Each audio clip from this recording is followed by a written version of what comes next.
Oke, baik. Bismillahirrahmanirrahim. Assalamualaikum warahmatullahi wabarakatuh. Selamat pagi. Waalaikumsalam warahmatullahi Waalaikumsalam warahmatullahi wabarakatuh. wabarakatuh. Selamat pagi, Ibu. Oke, baik. Silakan semuanya untuk on kamera.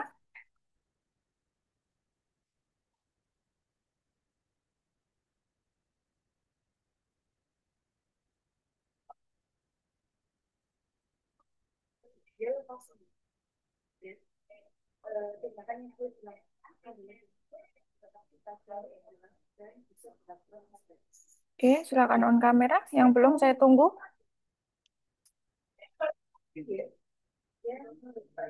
Eva Putri, Kristiana Ningsih, Holilatul.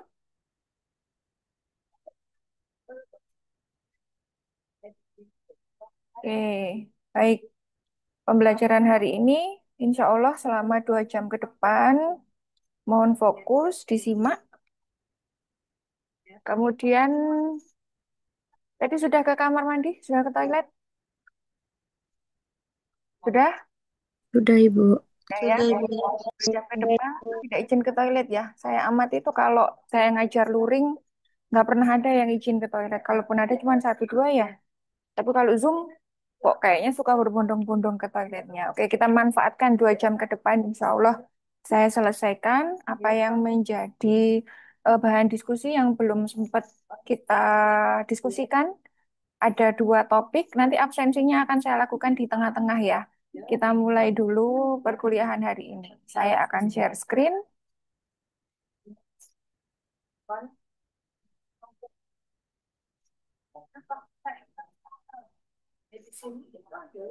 Baik, sudah kelihatan share screen-nya? Sudah Sudah, Ibu. Ibu. Sudah Ibu. Oke, baik.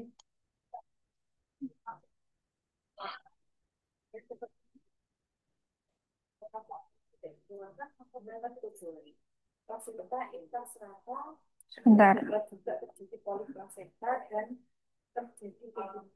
Olilatul Hadiroh, belum on kamera. Kemana ini orangnya?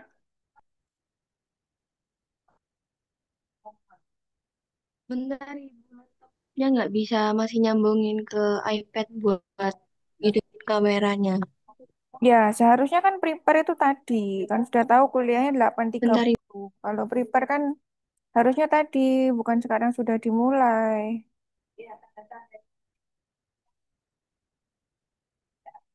Oke, baik, kita mulai dulu. Hari ini kita akan melanjutkan materi yang kemarin belum dijelaskan untuk kelas 22A, yaitu kehamilan ganda dan kelainan air ketuban. Ya, kita mulai dari kehamilan ganda terlebih dahulu. Kehamilan ganda itu kehamilan kembar itu ya. Atau secara medis, secara bahasa di kebidanan, kembar itu istilahnya apa? Kembali. Gemeli, betul ya. Jadi jangan asing ya kalau misalnya kemudian ada istilah gemeli atau ketika menemukan di dokumentasi asuhan kebidanan kehamilan muncul istilah gemeli berarti artinya adalah hamil kembar ya. Oke, ini adalah faktor-faktor penyebab dari kehamilan gemeli. Di antaranya adalah ras, di mana orang negro berpotensi lebih besar untuk punya bayi-bayi yang kembar.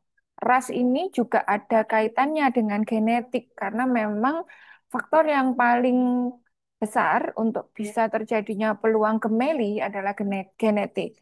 Sehingga kalian mungkin bisa tracing ya, kalau misal di keluarga kalian ada yang orang tua kalian, bude, pak D, nenek, kakek, ada yang gemeli, itu bisa jadi nanti dalam diri kalian muncul juga gen untuk melahirkan bayi gemeli.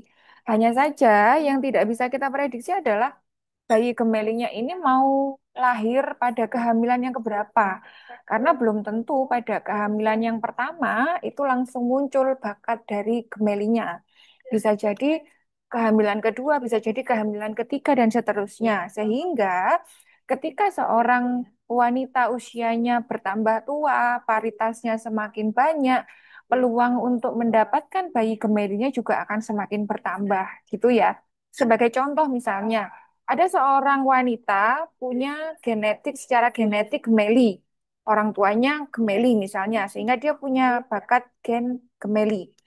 Kemudian ternyata wanita ini bakat gemelinya itu ada di kelahiran yang anak ketiga. Namun wanita ini hanya hanya berkenan punya dua orang anak. Jadi dia hanya mau hamil itu dua kali. Padahal gen gemelinya itu munculnya di anak ketiga. Kira-kira wanita ini endingnya punya anak gemeli atau tidak? Kalau seperti itu kasusnya endingnya perempuan ini akhirnya punya bayi gemeli atau tidak?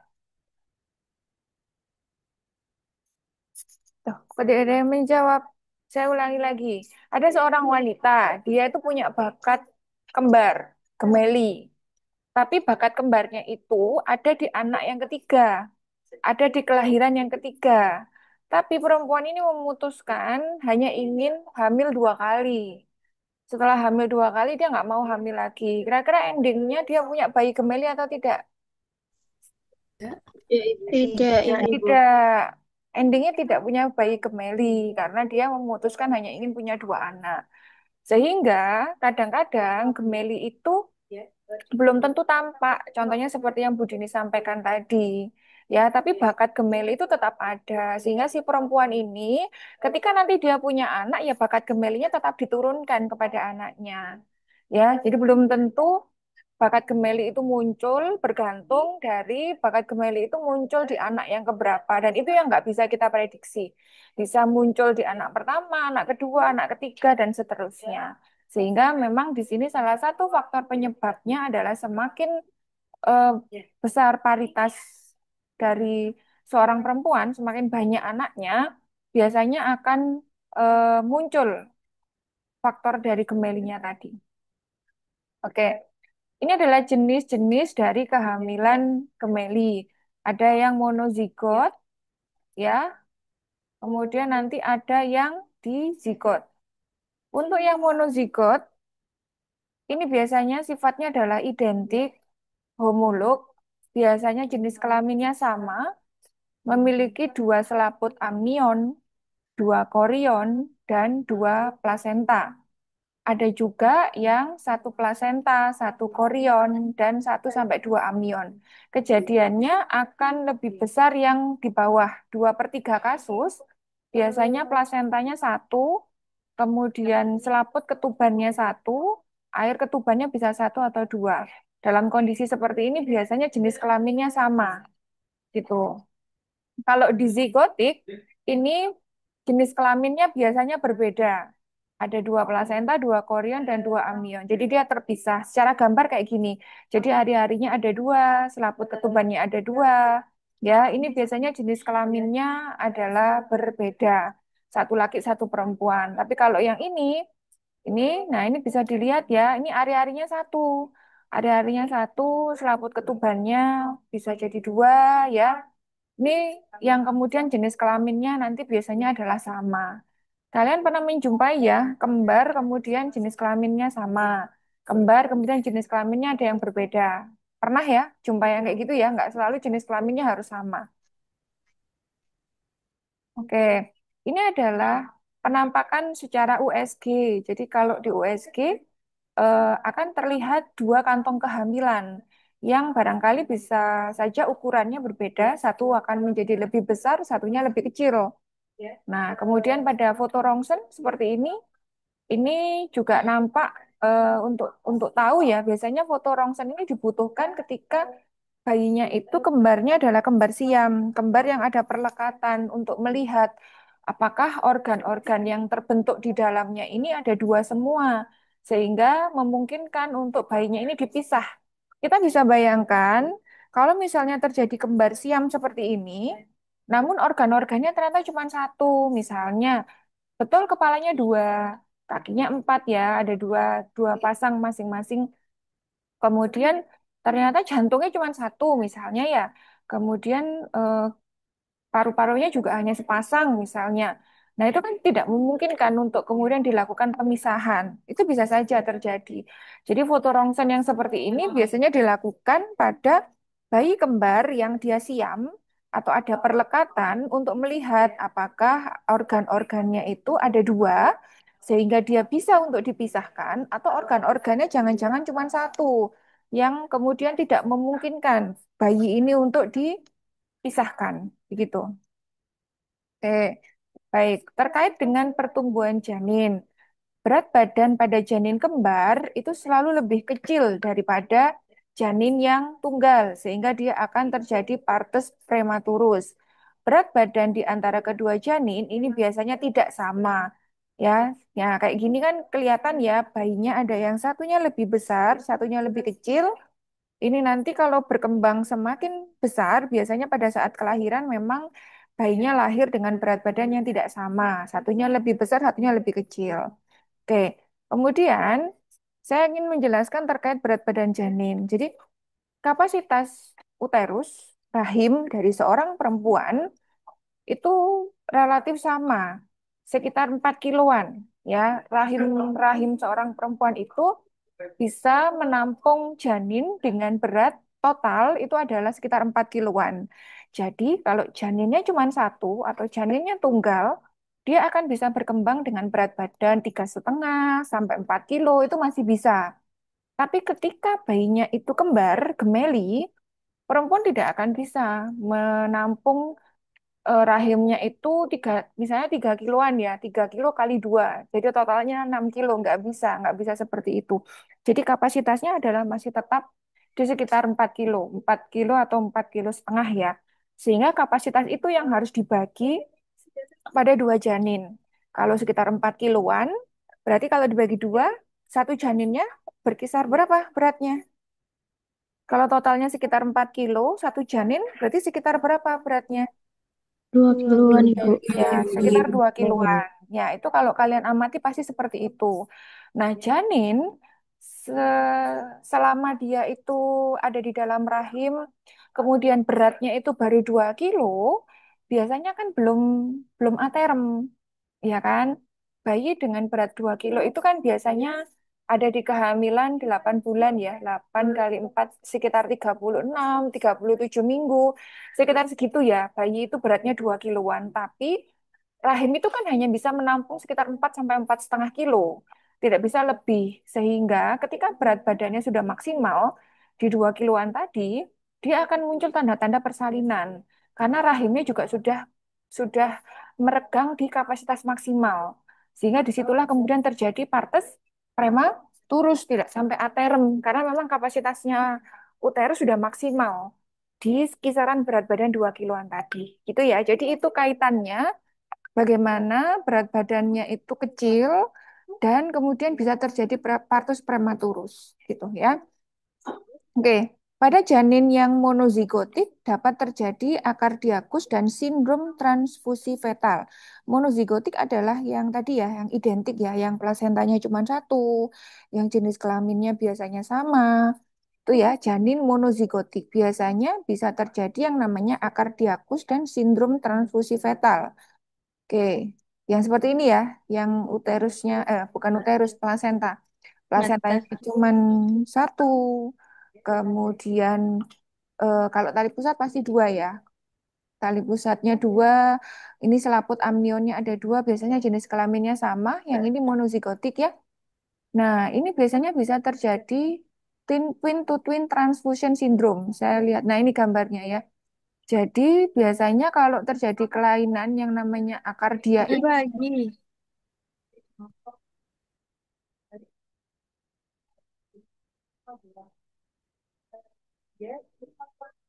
ada yang bocor, sudah?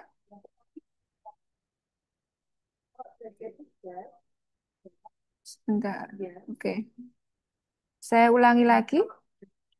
Jadi akar dia ini sebenarnya dia tadinya mau jadi dua janin ya. Mau jadi dua janin, namun pembelahannya tidak sempurna. Sehingga bentuknya bisa mengalami malformasi seperti ini. Seolah-olah mau jadi dua, tapi nggak sempurna, akhirnya ya cuma satu, dan itu pun tidak berkembang dengan baik. Ini biasanya terjadi pada kehamilan kembar yang plasentanya cuma satu. Jadi memang kehamilan kembar itu lebih safe, lebih aman terjadi pada situasi plasentanya ada dua. pada situasi plasentanya cuma satu, akan ada potensi terjadi kelainan yang dinamakan akardia ini. Gitu. Jadi nanti contoh soalnya di UTS ya, barangkali nanti mau diingat-ingat, salah satu kelainan yang bisa terjadi pada kehamilan gemeli monozigotik adalah gitu. Ya, jawabannya akardia. Nanti pilihannya bisa jadi akardia, bisa jadi asfiksia, bisa jadi sindrom mekonium, bisa partes lama gitu ya. Jawabannya adalah akardia. Oke. Ini adalah berbagai kemungkinan letak dan presentasi janin pada kehamilan kembar. Dia bisa letaknya memanjang, artinya di bagian bawah perut ibu itu sama-sama kepala. Bisa letaknya memanjang juga ketika di bagian bawah perut ibu itu yang satu kepala, satunya bokong. Atau misalnya bisa juga dua-duanya sungsang, bokong-bokong. Dan ini bisa jadi ada letak yang sifatnya kombinasi walaupun jarang ya. Misalnya satunya di bagian bawah perut ibu, kepala, yang satu bayi kepala, satunya bahu. Satu bayi bokong, satunya lagi bahu, atau dua-duanya letaknya bahu. Walaupun ini situasinya jarang. Yang paling banyak adalah yang paling banyak adalah letak dari memanjang kepala-kepala, kepala bokong atau bokong-bokong dan yang prosentase tertinggi biasanya kepala bokong. Kenapa kepala bokong? Karena harus berbagi ruang ya. Kalau semuanya bokong-bokong, ini pasti tidak cukup biasanya pintu bawah panggul ibu. Kalau kepala-kepala juga demikian, maka di bagian fundus ibu yang tidak akan muat. Sehingga untuk kemudian supaya berbagi ruangannya itu cukup, biasanya bayi itu letaknya adalah kepala bokong, gitu. Ya. Baik, sekarang cara mendiagnosa. Bagaimana kita tahu pada saat melakukan pemeriksaan kehamilan, pada saat ANC, bagaimana sih kita kemudian bisa tahu seorang bayi ini eh, gemeli? Sebentar, saya cross check dulu. Nur Lailatul Hasanah. Ayo, HP-nya jangan di ke atas kan begitu. Tolong hormati forum kuliah secara daring, Mbak Nur Lailatul Hasanah. Nggih, Bu, mohon maaf tadi panas HP-nya jadi saya taruh di lantai sebentar. Ya, kalaupun mau taruh di lantai kan bisa tetap posisinya naik ke atas. Tolong hormati forum ini. Baik, saya ulangi. Bagaimana cara kita mendiagnosa melalui pemeriksaan ANC seorang bayi itu, seorang ibu sedang mengandung bayi gemeli. Yang pertama, ciri-cirinya adalah besarnya uterus lebih besar daripada lamanya amenore. Ya, saya ulangi lagi. Besarnya uterus akan lebih besar dibandingkan dengan lamanya amenore. Saya akan simulasikan dengan perhitungan ya, supaya paham.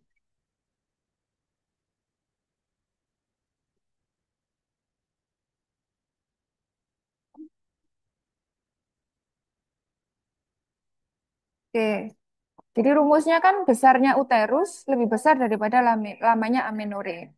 Sebagai contoh, wanita dengan usia kehamilan 24 minggu, ya, hasil dari Leopold satunya, TFU-nya berapa? Usia kehamilan 24 minggu TFU-nya seberapa? Dengan pakai jari berapa? Ayo, harus hafal ini. Kalian sudah semester 7 loh. Ini ANC kan sudah lama ini. Kan dulu Budi ini pernah ngasih tahu. Untuk menghafalkan TFU, itu ngapalkannya kan satu aja. Nanti yang lain kan mengikuti. Menghafalkannya kan hanya ketika di 24 minggu atau di 6 bulan. Berapa TFU-nya? Tinggi pusat, Ibu. Oke, setinggi pusat. Kalian kan hanya perlu menghafalkan ini. 24 minggu atau ketika orang awam bilangnya 6 bulan, itu pasti setinggi pusat. Jadi ketika usia kehamilannya bertambah, misalnya 28 minggu, ya udah kan pasti kira-kira ya bisa jadi 2 jari di atas pusat. Tinggal ditambah seperti itu. Kalau misalnya dia kurang dari 24 minggu, misalnya dia 20 minggu, ya 1 jari di bawah pusat. Pasti akan turun-turunnya seperti itu. Satu garis yang harus kalian hafalkan adalah 24 minggu itu setinggi pusat ya. Nah, ini kan kondisi normal ya. Ini pada kehamilan tunggal. Baik. Nah, pada kehamilan gemeli, wanita UK 24 minggu pada pemeriksaan Leopold 1, kira-kira TFU-nya jadi berapa? Ini, pada kehamilan gemeli. Kira-kira TFU-nya jadi berapa? Kalau tadi ya, ciri dari gemeli adalah, ini ya, gemeli itu besarnya uterus akan lebih besar daripada lamanya amenore. Kalau kehamilan tunggal ya, besarnya uterusnya itu setinggi pusat, lamanya amenorenya kan 24 minggu. Ini yang kehamilan tunggal. Kalau gemeli, berarti lamanya amenore kan tetap 24 minggu. Besarnya uterus berarti lebih lebih Lebih Lebih besar. besar. ya. Lebih Contohnya besar. berapa? Contohnya berapa misal? 2 jari di atas pusat. Oke, 2 jari di atas pusat misalnya. Nah, gini ya. Jadi maksud dari statement bahwa pada gemeli besarnya uterus akan lebih besar daripada lamanya amenore. Ya, tahu dulu rumusnya, tahu dulu statement yang atas ini bahwa lamanya amenore 24 minggu itu normalnya besar uterus adalah setinggi pusat. Maka pada kehamilan gemeli sama-sama di 24 minggu, Leopard satunya, TFU-nya pasti akan lebih besar. Kira-kira bisa 2 jari di atas pusat, barangkali bisa pertengahan pusat dengan simpisis ya. Nah, itu kalian harus curiga bahwa pasien itu mengalami gemeli ya. Nah, ini pentingnya harus hafal ya yang atas ini pada kehamilan tunggal kondisi normal itu seperti apa. Ini harus hafal. Ini rumusnya. Kalau kalian tidak paham rumusnya ini, melakukan Leopard 1, usia kehamilan 24 minggu nemu 2 jari di atas pusat, ya kalian diem aja. Nggak akan curiga loh, ini kok besar sekali bayinya. Kalian tidak akan bisa merasakan TFU-nya ada yang janggal. Tapi kalau kalian hafal 24 minggu itu setinggi pusat, kalian pasti akan tuning. Oh, ini TFU-nya terlalu besar. Kalau TFU-nya terlalu besar, jangan-jangan terjadi TFU-nya terlalu besar, jangan-jangan terjadi Gemeli. Gemeli. meli. Meli. Gitu ya. Bisa dipahami dari sini maksud dari pada diagnosa gemeli itu kita biasanya menemukan besarnya uterus akan lebih besar daripada lamanya amenore. Contoh kasusnya kayak gini tadi. Paham ya? Ada Paham, yang Ibu. masih Paham, Ibu. ada yang masih bingung? Enggak ya? Baik, saya lanjutkan. Uterus tumbuhnya lebih cepat. Sama ya kaitannya dengan ini tadi bahwa TFU-nya akan menjadi lebih besar. Itu adalah salah satu ciri dari gemeli sehingga di sini dikatakan uterusnya akan tumbuhnya ya membesarnya itu lebih cepat. Oke. Penambahan berat badan ibu yang mencolok tidak disebabkan edema atau obesitas. Jadi ibunya tidak udem, kakinya tidak bengkak, ibunya juga tidak obesitas, tapi pertambahan berat badan ibu ini sangat drastis ya. Bagaimana kita tahu pertambahan berat badan ibu? Bagaimana kita tahu pertambahan berat badan ibu yang normal?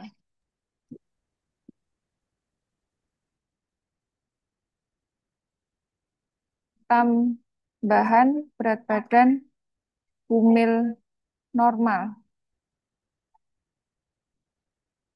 Bagaimana caranya tahu naiknya BB normal atau tidak? Gimana caranya? Kan setiap ibu hamil, ketika dia ANC, setiap bulan itu kan pasti harus naik ya. Iya kan? Mau ibunya kurus, mau ibunya ideal, mau ibunya gemuk dari awal kehamilan ya startnya. Tapi ketika seorang wanita itu hamil, berat badan itu kan harus naik ya, betul? Iya, Ya, Ibu. oke. Betul, Ibu. Berat badan itu kan harus selalu naik. Tapi kita harus tahu naiknya ini, kenaikan berat badannya ini normal atau tidak, berlebih atau tidak. Bagaimana caranya tahunya? Gimana caranya kita tahu ibu hamil kenaikan berat badannya normal atau tidak? Melalui apa? Ayo, Mbak. Berat badan Ibu. Berat badan apa, Mbak?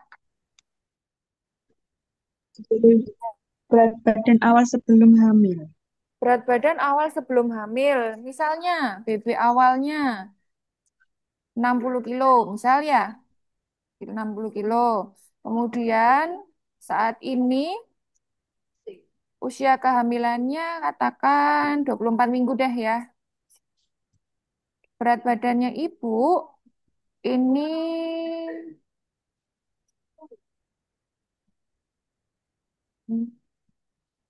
67 kilo.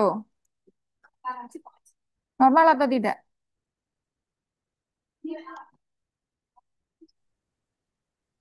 Jawabannya gimana?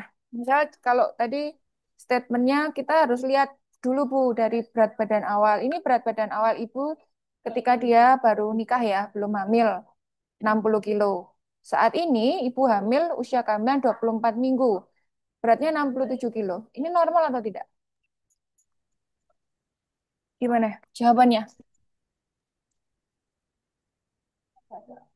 Tidak normal. Tidak normal. Apa, Mbak? Iya, iya benar. Tidak normal karena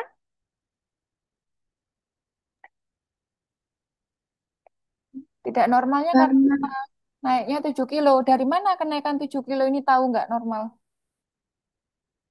Karena tiap bulannya harus naik 1 kilo. Nggak dengar, Mbak. Kurang jelas suaranya. Boleh mencoba menjawab. Salah tidak apa-apa. Sudah bagus mau mencoba Nah, menjawab. sebulan hanya boleh naik 1 kilo, Bu. Rumus dari mana? 1 bulan naik 1 kilo itu untuk ibu dengan IMT bagaimana? Untuk ibu dengan IMT yang bagaimana? Apakah semua ibu rumusnya sama? Naiknya 1 bulan 1 kilo? Sama semua ibu? Apakah semua ibu rumus naik berat badannya per kilo sama? Tidak, Ibu. Tidak tergantung dari Gantung dari AMT, Ibu. IMT-nya, Bu. betul, MT. tergantung dari IMT-nya. Untuk 1 bulan naik 1 kilo, ini untuk IMT yang kategorinya normal, normal ya. Nah, ibu ini kalau kita hanya tahu data berat badannya, datanya cukup apa tidak? Tidak. Tidak, Tidak. harus tahu, Tidak, Bu. harus Tinggi tahu data badan. tinggi Tinggi badan. badan. Untuk mengetahui, untuk tahu. Tinggi IMC. IMT. Jadi, ibu ini harus dulu cari data tinggi badannya berapa. Kemudian, cara ngukur IMT-nya, IMT waktu kapan? Ini kita Waktu jadi, pertama kali hamil datang, Bu. oke, ini kita jadi ini ya, menggabung dengan miliknya ANC ya, karena memang nggak bisa berdiri sendiri. Sebentar, ini warnanya biar kelihatan, saya rubah hitam dulu.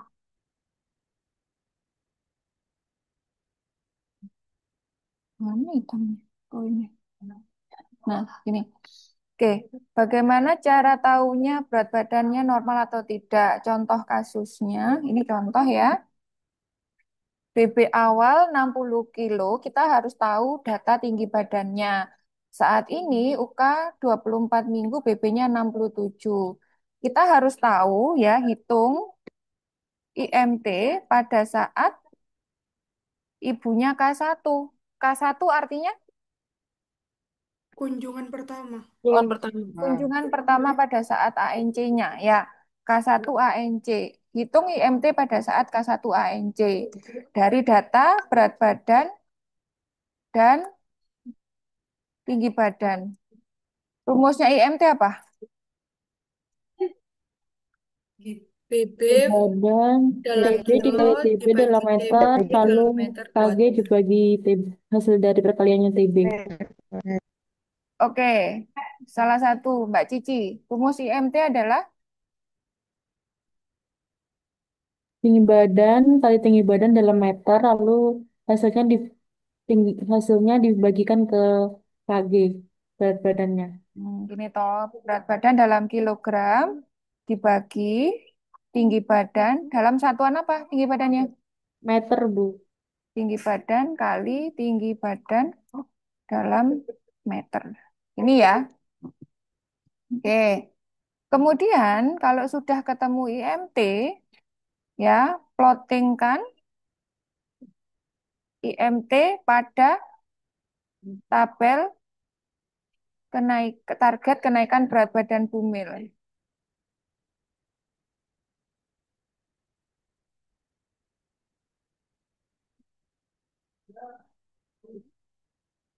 Plottingkan, tadi kan sudah dapat data IMT di sini, ya.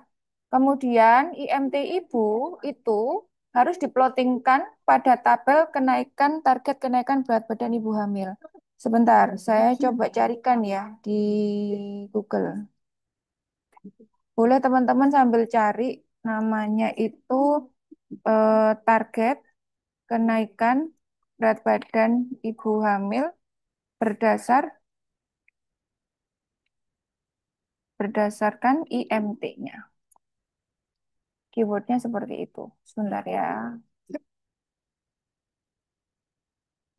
Ada yang sudah pernah mencoba mencari kenaikan berat badan ibu berdasar IMT? Sudah, Ibu. Ada ya? Sebentar. Saya ingin mendapatkan gambar tabelnya. Tunggu ya.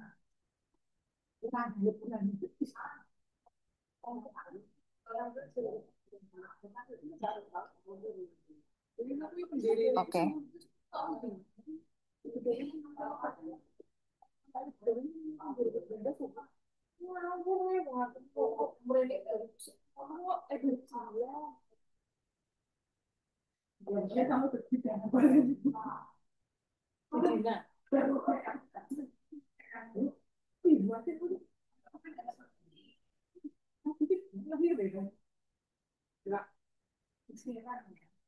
Sudah kelihatan ya? Nah, ini kalau kalian cari dari literatur, ya. Nah, ini lihat dulu IMT-nya. Dengan IMT yang berbeda-beda ini, target kenaikan berat badannya akan berbeda, ya. Jadi tidak bisa semuanya dikatakan 1 bulan itu 1 kilo, ya. Kita lihat dulu pada ibu ini, ya, ketemu IMT-nya berapa. Kalau sudah ketemu IMT-nya berapa, misalnya ibu ini ternyata IMT-nya 30 ya, masuk di obesitas. Target kenaikan berat badannya hanya 7 kilo. Oke, target kenaikan berat badannya hanya 7 kilo. Ternyata 7 kilo ini kan selama kehamilan ya, selama 9 bulan. Ternyata dia baru 24 minggu sudah naik 7 kilo. Artinya ibu ini normal apa tidak? Kalau contohnya kayak gitu tadi. Normal apa Tidak, tidak? Tidak, ya harusnya 7 kilonya adalah selama kehamilan. Ketika dia 24 minggu naiknya sudah 7 kilo, berarti itu tidak normal. Nah, ketika ketemu sama yang tidak normal, kalian harus harus cross check ini penambahan berat badannya berarti tidak normal, jangan-jangan ibunya gemeli. Gitu ya.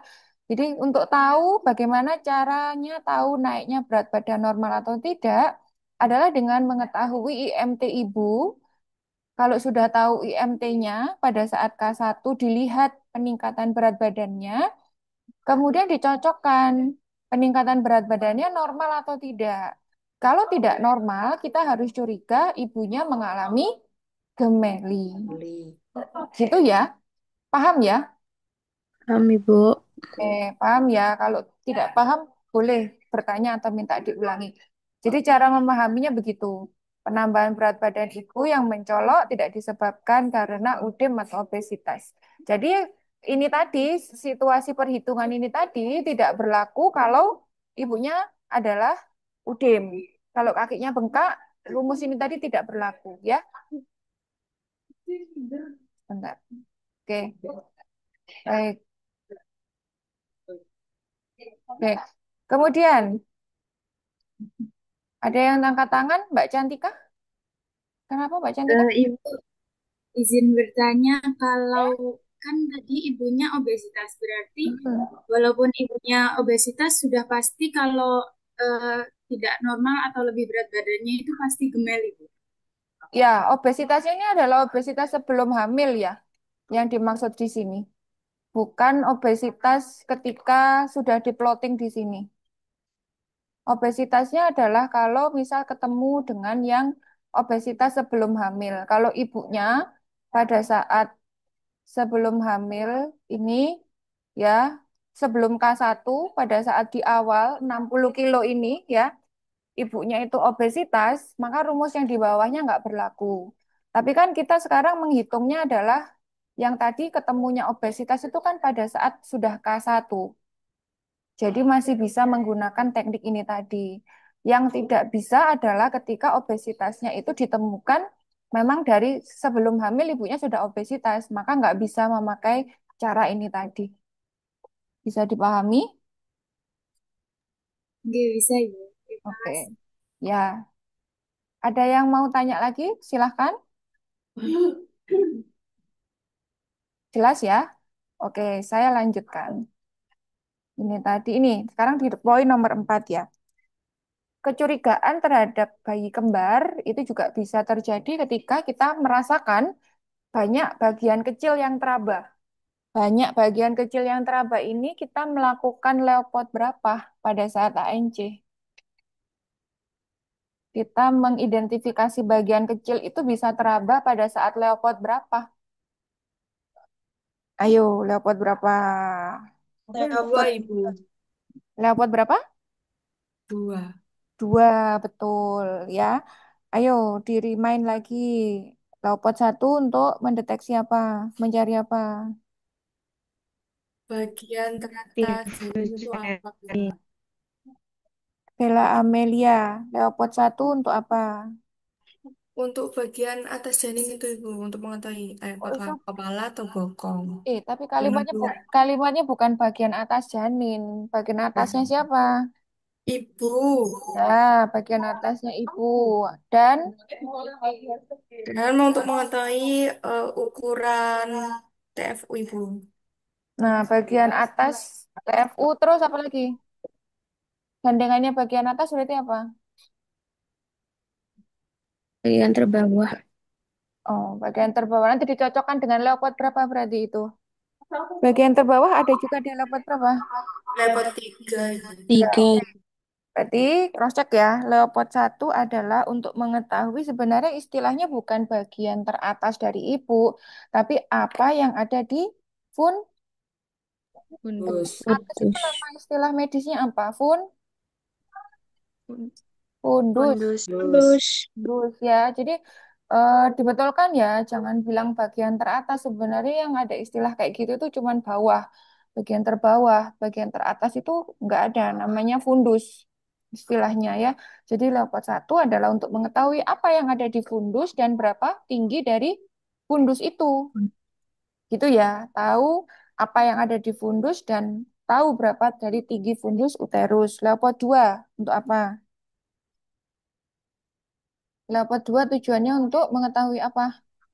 Puka dan Puki, Bu. Itu berarti mencari apa?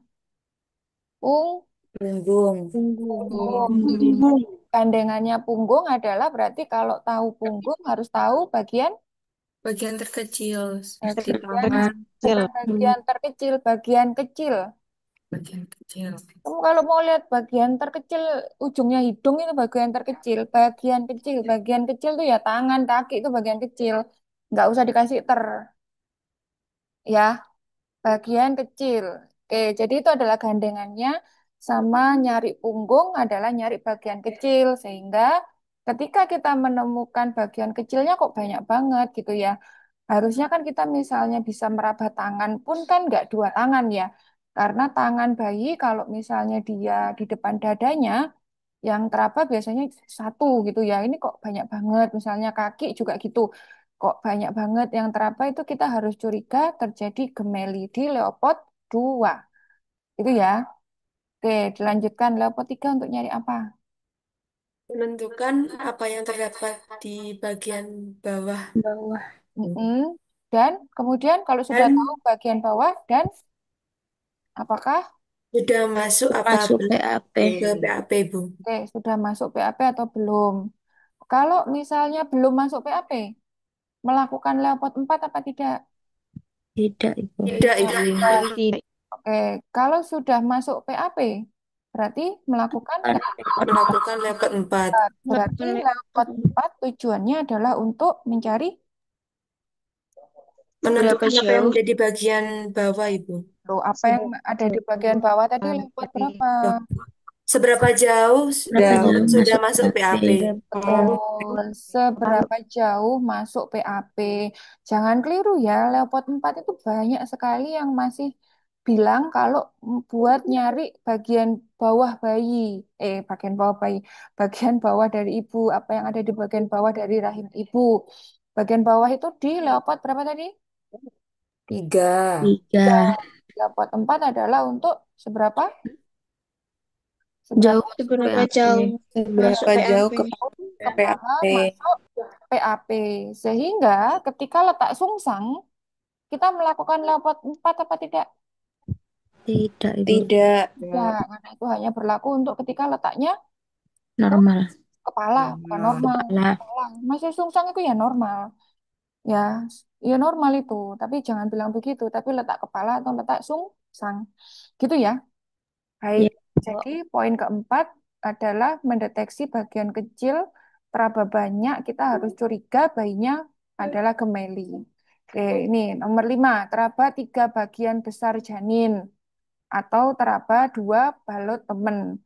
Teraba 2 balot temen ini biasanya usia kehamilan di bawah berapa minggu. Kita hanya bisa meraba balot temen. Jadi kita nggak bisa ngomong seperti yang barusan kita jabarkan ya.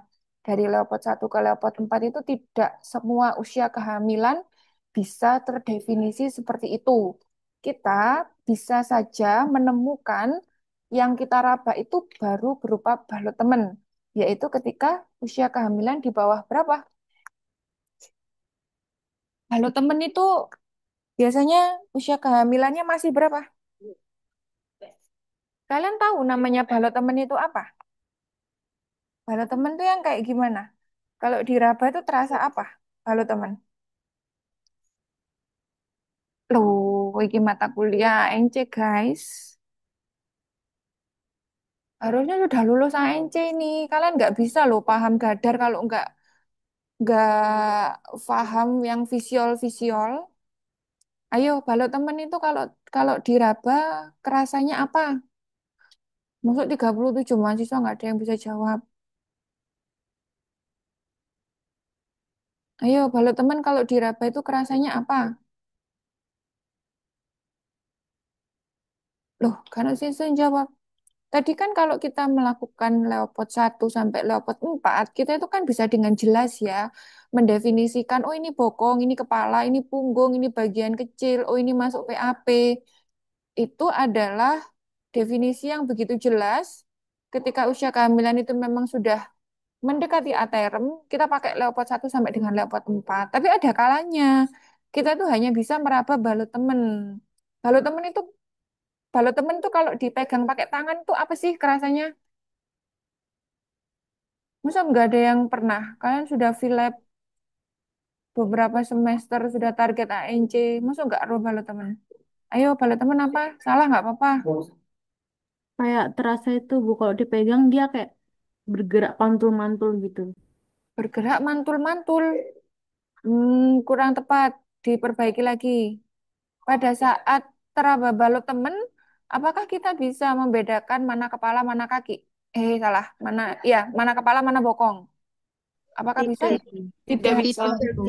Tidak. Jadi balok temen itu adalah pada saat kita melakukan Leopard 1, kita nggak tahu ini apakah bokong apa bukan. Ya pokoknya sudah hanya teraba ada massa gitu di perutnya ibu.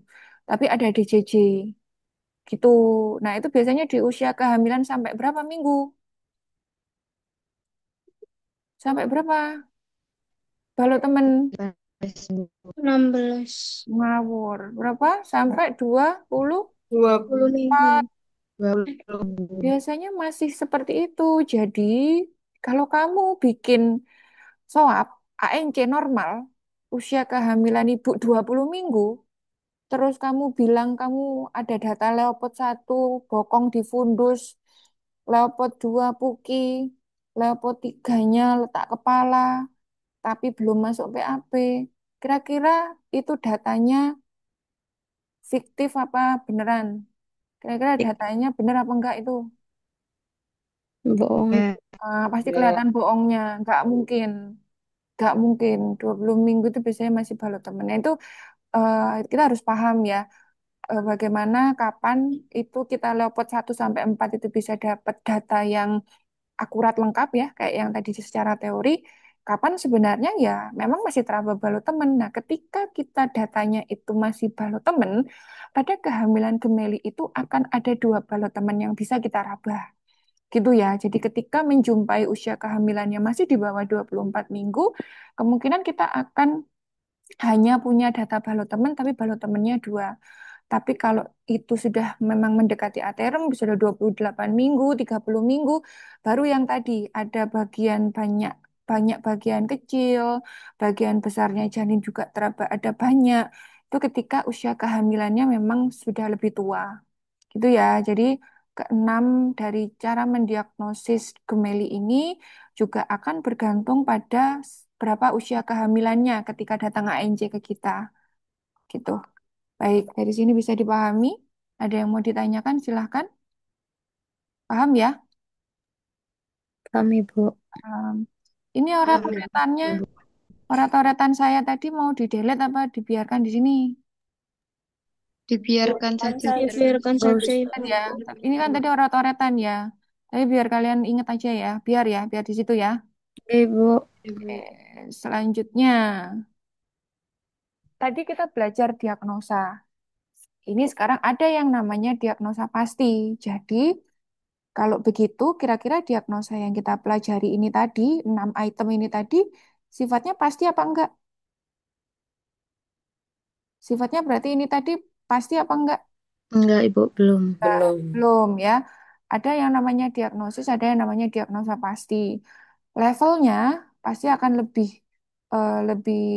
fix ya, lebih akurat ketika kita ngomongin diagnosa pasti. Tetapi diagnosis ini tetap harus kita pelajari karena ini juga merupakan sebuah kecurigaan atau namanya screening.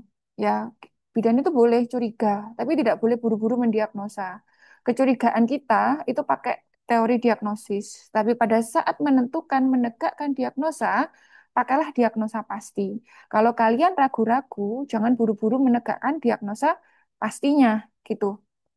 Nah, diagnosa pasti untuk kita betul-betul bisa yakin dengan ciri apa ini. Ada teraba betul-betul yakin ada dua kepala, dua bokong, punggungnya bisa jadi teraba satu atau teraba dua. Ini bukan setengah ya, tapi satu atau dua. Saya rubah ya. Satu atau dua punggung. Ya, ini kalau kita yakin ada dua kepala, pasti dia gemeli. Ya, dua kepala diikuti dengan dua bokong. Tapi kalau misalnya masih ragu-ragu, kayaknya kadang ada ketika cairan ketubannya itu cuman sedikit, kadang itu bisa salah ya mendiagnosa bokong itu dikira kepala. Nah, ini hati-hati. Kalau kita memang tidak yakin, jangan buru-buru mendiagnosa ini adalah gemeli. Tapi ketika kita melakukan perabaan, bisa menemukan dua kepala, dua bokong, kita boleh bilang bahwa ini kayaknya pasti adalah terjadi gemeli.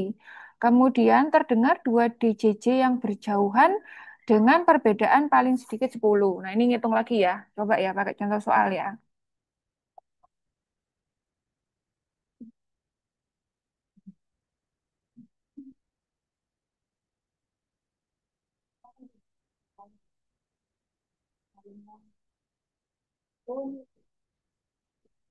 Oke. Pada bayi gemeli akan terdengar dua denyut jantung yang berjauhan dengan perbedaan paling sedikit adalah 10. Jadi DJJ itu normalnya berapa? 120 sampai 160. 120 120 sampai 160. 60. 160 satuannya? Satuannya Apa? Kilometer, apa meter, apa kilogram, apa iki satuannya? 120 sampai 160?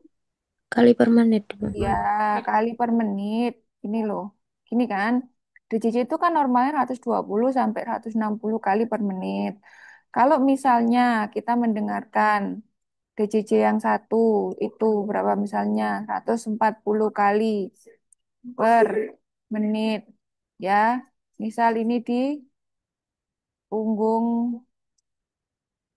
salah. Misal ini di bagian kiri ibu. Ya, perut kiri ibu.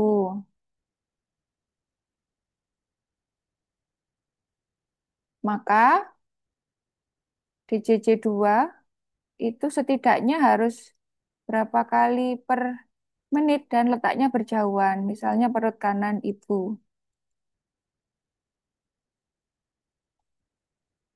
Dikatakan gemeli jika, ayo kalau dari rumus ini ada dua JJJ yang berjauhan. Berjauhan misalnya satunya di perut kiri, satunya di perut kanan. Kemudian dengan perbedaan paling sedikit 10. Jadi kalau yang satunya 140, yang DJJ 2-nya berapa? 130. 100. Paling sedikit 10, jangan dipres. Berarti berapa? Misalnya DJJ 2-nya berapa? 160.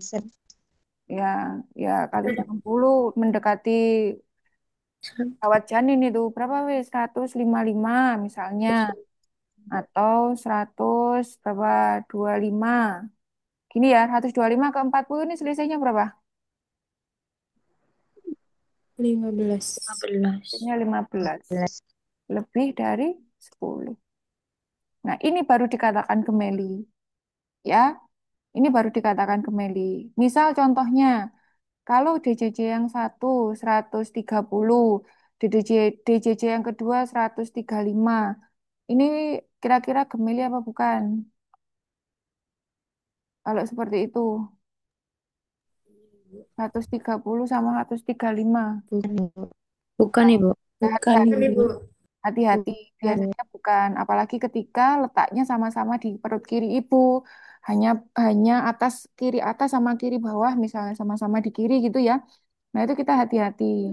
Apalagi sudah jaraknya dekat, perbedaannya hanya 5, itu hati-hati.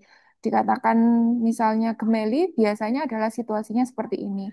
Dia selisihnya lebih dari 10, kemudian letaknya juga berjauhan. Itu ya. Oke. Oke. Kemudian biasanya ini yang fix kita melakukan USG.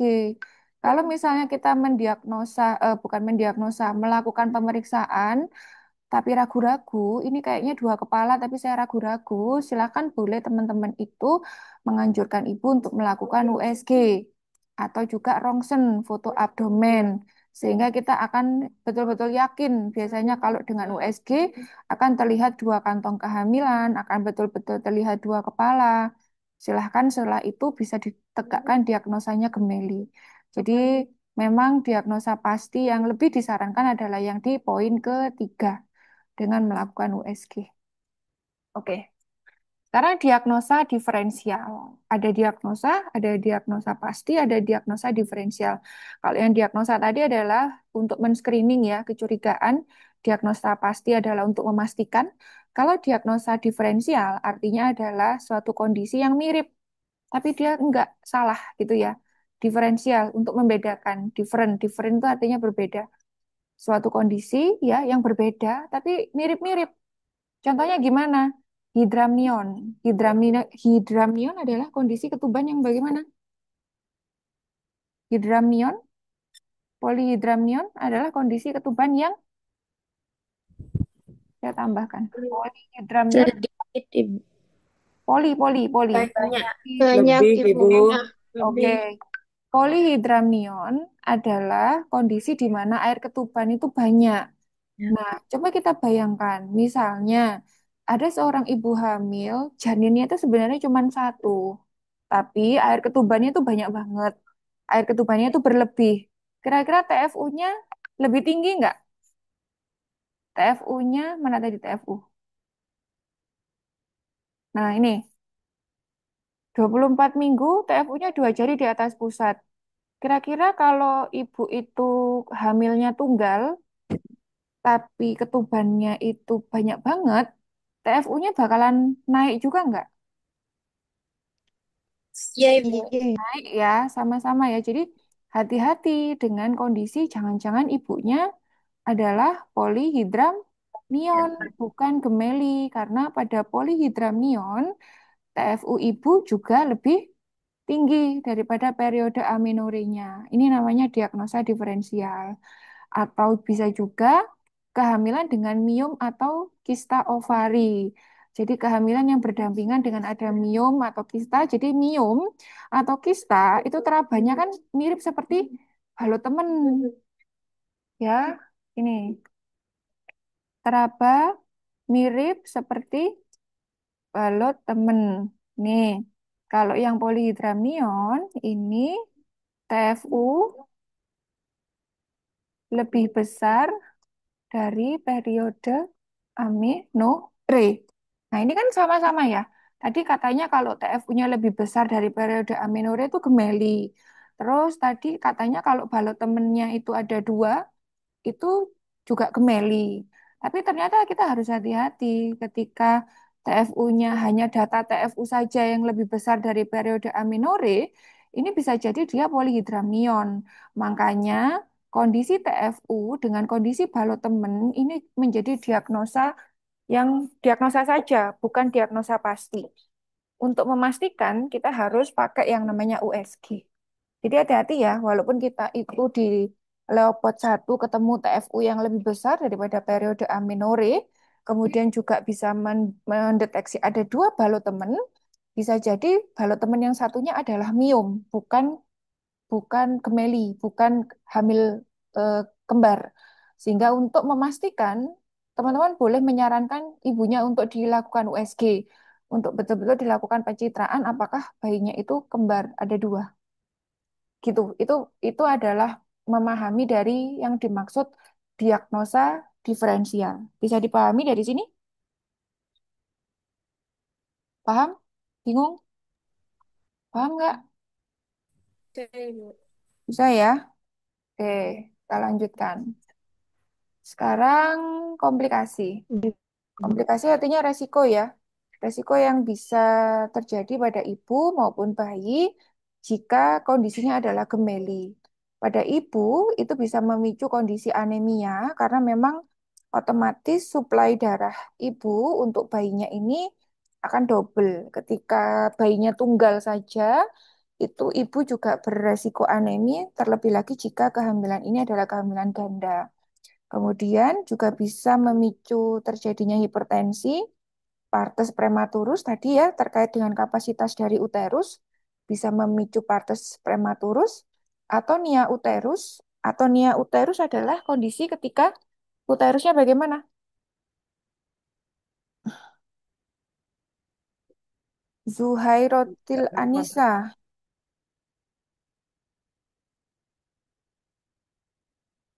Enggak, Ibu. atau nia uterus adalah kondisi di mana uterus yang bagaimana? Apa? Atonia uterus adalah kondisi ketika uterusnya bagaimana? Aneh, Bu. Tidak berkontraksi dengan baik. Oke, atonia uterus, uterus yang tidak berkontraksi dengan baik. Ini terjadi karena uterusnya teregang terlalu besar ya, sehingga kadang dia terpengaruh sensitivitasnya menjadi berkurang sehingga resiko terjadi atonia uteri. Kalau sudah terjadi atonia uteri, gandengannya pasti perdarahan. Jadi ini gandeng ya, karena atonia uteri sehingga bisa terjadi perdarahan. Nah, untuk janinnya sendiri, dia bisa terjadi sorry, ini berarti polihidramnion ya, ketuban yang berlebih, kemudian malpresentasi. Malpresentasi artinya letak bayi yang bagaimana? Malpresentasi, situasi yang bagaimana?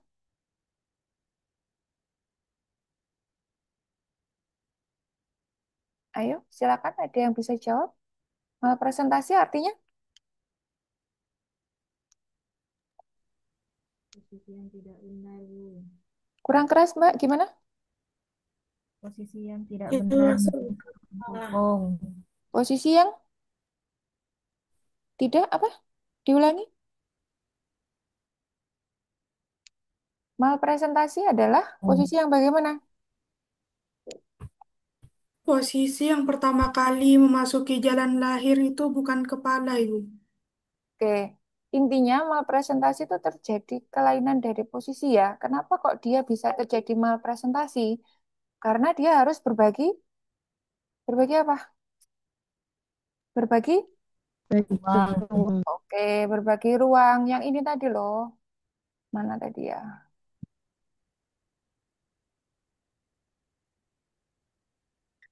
Nah, ini loh.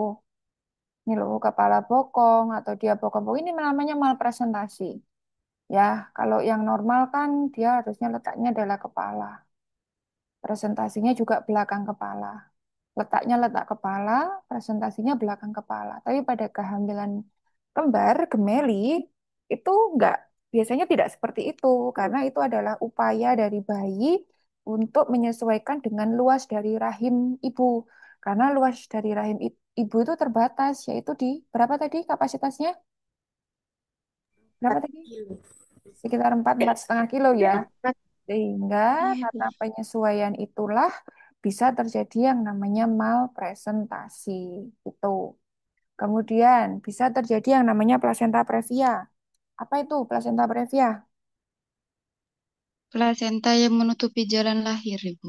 Oke, tidak harus menutupi tapi letaknya rendah ya. Jadi coba kita cari gambarnya ya yang di atas tadi. Plasenta itu misalnya ini ya. Plasenta itu letaknya umumnya di sini. Ini namanya apa? Ini apa namanya? Bagian atas ini namanya apa tadi? Tadi lu Leopard 1 tadi. Fundus. Fundus. Fundus. Nah, plasenta itu normalnya kan letaknya ada di fundus. Kalau yang namanya previa itu adalah plasenta letak rendah. Artinya letak rendah ya dia agak ke bawah. Belum tentu menutup total di sini. Bisa jadi di sebelah sini misalnya ya. Atau di sebelah sini bisa jadi ya. Atau menutup total bisa. Yang normal harusnya letaknya tinggi seperti ini. Nggak boleh letaknya rendah. Kenapa sih letaknya nggak boleh rendah? Karena plasenta itu adalah bagian yang keluarnya harus Terakhir. terakhir. Iya kan, kalau kita ngomongin terakhir, makanya ada yang namanya kala tiga. Karena kala dua itu kan bayinya dulu yang lahir. Nggak boleh, plasentanya lahir duluan. Makanya dia letaknya harus tinggi. Karena yang keluar duluan harus bayinya. Kalian bisa bayangkan, kalau misalnya plasentanya letaknya rendah di sini, ya plasenta itu bisa lahir duluan. Kalau plasentanya lahir duluan, namanya, Solusio placenta. nah, akibatnya bayinya, Solusi plasenta. ya akibatnya bayinya bagaimana? Kalau plasentanya lahir duluan, kalau plasentanya lahir duluan, akibatnya bayinya bisa apa? Nggak dengar? Bayinya bisa Gawat janin. bukan cuma gawat janin, tapi Kematian. kematian, betul. Karena plasenta ini kan buat Meninggal. buat buat apa? Transmisi nutrisi dan oksigen ke bayinya. Sampai kala dua pun, kala dua kan bayinya belum bisa bernafas sendiri ya, kan masih ngikut ibunya. Dari mana dia bisa ngikut ibunya ya dari plasenta dan tali pusat ini sampai dia betul-betul lahir. Makanya kalau sudah di luar baru kemudian tali pusatnya ini dipotong. Plasentanya baru kemudian dia tidak akan ada fungsinya lagi karena bayinya sudah bisa bernafas sendiri. Nah, ketika masih di dalam, ibunya masih pembukaan 7, 8, masih proses kelahiran di kala dua, plasenta nggak boleh kemana-mana. Dia harus tetap mensuplai nutrisi dan oksigen ke bayinya, sehingga dia harus paling terakhir lahirnya. Kalau tidak, bayinya akan bisa timbul kematian pada bayi. Ya, kalau dia lepas duluan, bayinya mau nafas dari mana? Itu kan sama aja dengan bayinya kayak dibekap begitu, nggak bisa nafas dia. Sehingga plasenta itu tidak boleh letaknya rendah. Kalau dia letaknya rendah, dia bisa berpotensi lahir terlebih dahulu sehingga bisa timbul kematian bayi. Nah, itu tadi kaitannya dengan komplikasi pada kelahiran, pada kehamilan gemeli. Kalau terjadi plasenta previa, ini hati-hati. Kalau terjadi plasenta previa, maka jangan dicoba untuk lahir secara pervaginam. Kita taunya plasenta previa dari mana? Bisa dari USG, bisa juga dari salah satu cirinya ketika kehamilan ibunya mengalami flek-flek biasanya. Flek-fleknya itu ya dari plasenta letak rendah tadi. Maka kalau sudah tahu riwayat ANC-nya demikian, ibunya plasenta previa, kehamilan ini jangan sekali-kali pervaginam. Silakan diarahkan untuk seksio sesarea untuk meminimalkan resiko terjadinya solusio plasenta maupun kematian bayi. Gitu ya. Jadi ketika kalian tahu ini kehamilannya gemeli, arahnya nanti ke sana untuk bisa mencegah terjadinya komplikasi. Oke. Komplikasi berikutnya, solusio plasenta tadi sudah ya. Kemudian ketuban pecah dini. Ketuban pecah dini adalah ketuban yang bagaimana? Kapan pecahnya? Disebut ketuban pecah dini itu kalau pecahnya kapan? Ketuban itu kan boleh ya, pecah itu kan boleh. Kan ada waktunya ya. Kapan ketuban itu pecahnya normal, kapan disebut ketuban itu pecah dini. Ketuban pecah dini adalah jika pecahnya bagaimana? Ayo jawab salah satu, silakan. Ketuban pecah dini adalah ketuban yang pecahnya kapan? Sebelum ada tanda-tanda persalinan. Oke, tanda-tanda persalinan, contohnya di antaranya Sebelum adalah sebelum ada his Belum ini. ada kontraksi. terus apalagi pembu Pembukaan. Pembukaan. pembukaan. Ya, seperti itu. Atau bisa juga dikatakan ketuban pecah dini ketika ketuban itu jarak pecahnya sampai ke persalinan adalah lebih dari, misalnya nih ibunya sudah ada tanda persalinan, buka dua, sudah ada kontraksi. Itu kan tanda persalinan ya. Di pembukaan dua itu ketubannya pecah. Nah, dinamakan ketuban pecah dini kalau jarak dari buka dua ke lengkap sampai kala dua itu lebih dari 12 betul. 12 apa? jam. Betul. Dua Itu ya. jam. Jadi kalau pembukaan dua ketubannya sudah pecah, kita sudah mulai berpacu dengan waktu ya. Supaya tidak disebut dengan ketuban pecah dini, ketubannya pecahnya normal, nggak boleh lebih dari 12 jam. Tuh, nah, pada kehamilan kembar akan beresiko terjadi ketuban pecah dini. Karena amnion itu kan berarti menopang dari ada beban di dalamnya kan dua ya, ganda ya. Nah, itu akan meningkatkan resiko terjadinya ketuban pecah dini. Oke, sehingga kemudian berikutnya dapat meningkatkan morbiditas maupun mortalitas. Pada ketuban pecah dini ini, ibu bisa berpotensi terjadi sepsis, terjadi infeksi ya, karena kita juga harus berpacu dengan waktu tadi. Kemudian bisa terjadi morbiditas, kesakitan, ataupun mortalitas yang juga meningkat. Mortalitas itu kematian. Kenapa bayinya bisa mati tadi ya? Bisa jadi karena plasenta previa, solusio plasenta, itu mengakibatkan mortalitas. Morbiditas itu kesakitan. Misalnya, pasiennya datang ke kita sudah dalam kondisi pembukaan lengkap. Kalau pembukaan lengkap kan udah nggak bisa diapa-apain ya, mau nggak mau ditolong. Nah, ternyata letaknya satu kepala, satu sungsang. Nah, ini kan bisa jadi kemudian letak sungsang tadi bayinya asfiksi, bayinya ada fraktur, itu kan morbiditas namanya. Ya, barangkali tidak terjadi kematian, tapi terjadi kesakitan pada bayi. Ini adalah resiko-resiko yang terjadi pada kehamilan kembar. Oke. Bagaimana kemudian penanganan dalam persalinan? Ketika kemudian bayinya prematur, asfiksi bisa jadi ya itu kita lakukan resusitasi dan perawatan bayi prematur. Hindari sedatif dan disarankan untuk melakukan episiotomi. Episiotomi melebarkan jalan lahir tentu kegunaannya adalah untuk mempercepat persalinan ya karena ini gemeli jadi wajib dilakukan episiotomi. Hati-hati ketika melakukan pertolongan persalinan bayi yang kedua. Tenggang waktunya tidak boleh terlalu lama, sekitar 5 sampai 15 menit. Pada letak lintang, ini dulu pernah ada yang namanya versi luar. Tetapi tentu saja untuk meningkatkan potensi keselamatan baik untuk ibu dan bayi, silahkan untuk kemudian dilakukan seksio sesarea. Seksio sesarea dilakukan ketika kita bertemu dengan bayi posisi lintang, prolaps, plasenta previa, maupun dia letaknya adalah interlocking, presentasi bokong dan juga kepala. Prolaps, apa prolaps artinya? Prolaps itu apa? Prolaps itu apa? Ayo, salah satu menjawab, silakan. Prolaps adalah,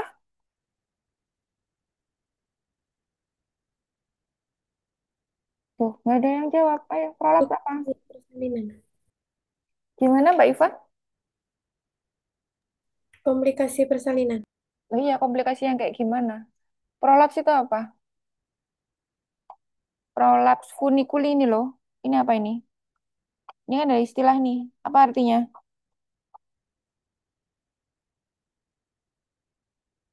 Ayo, kalian kalau kayak gitu. Tali pusat turun sebelum janin, Halus. Ibu. Betul.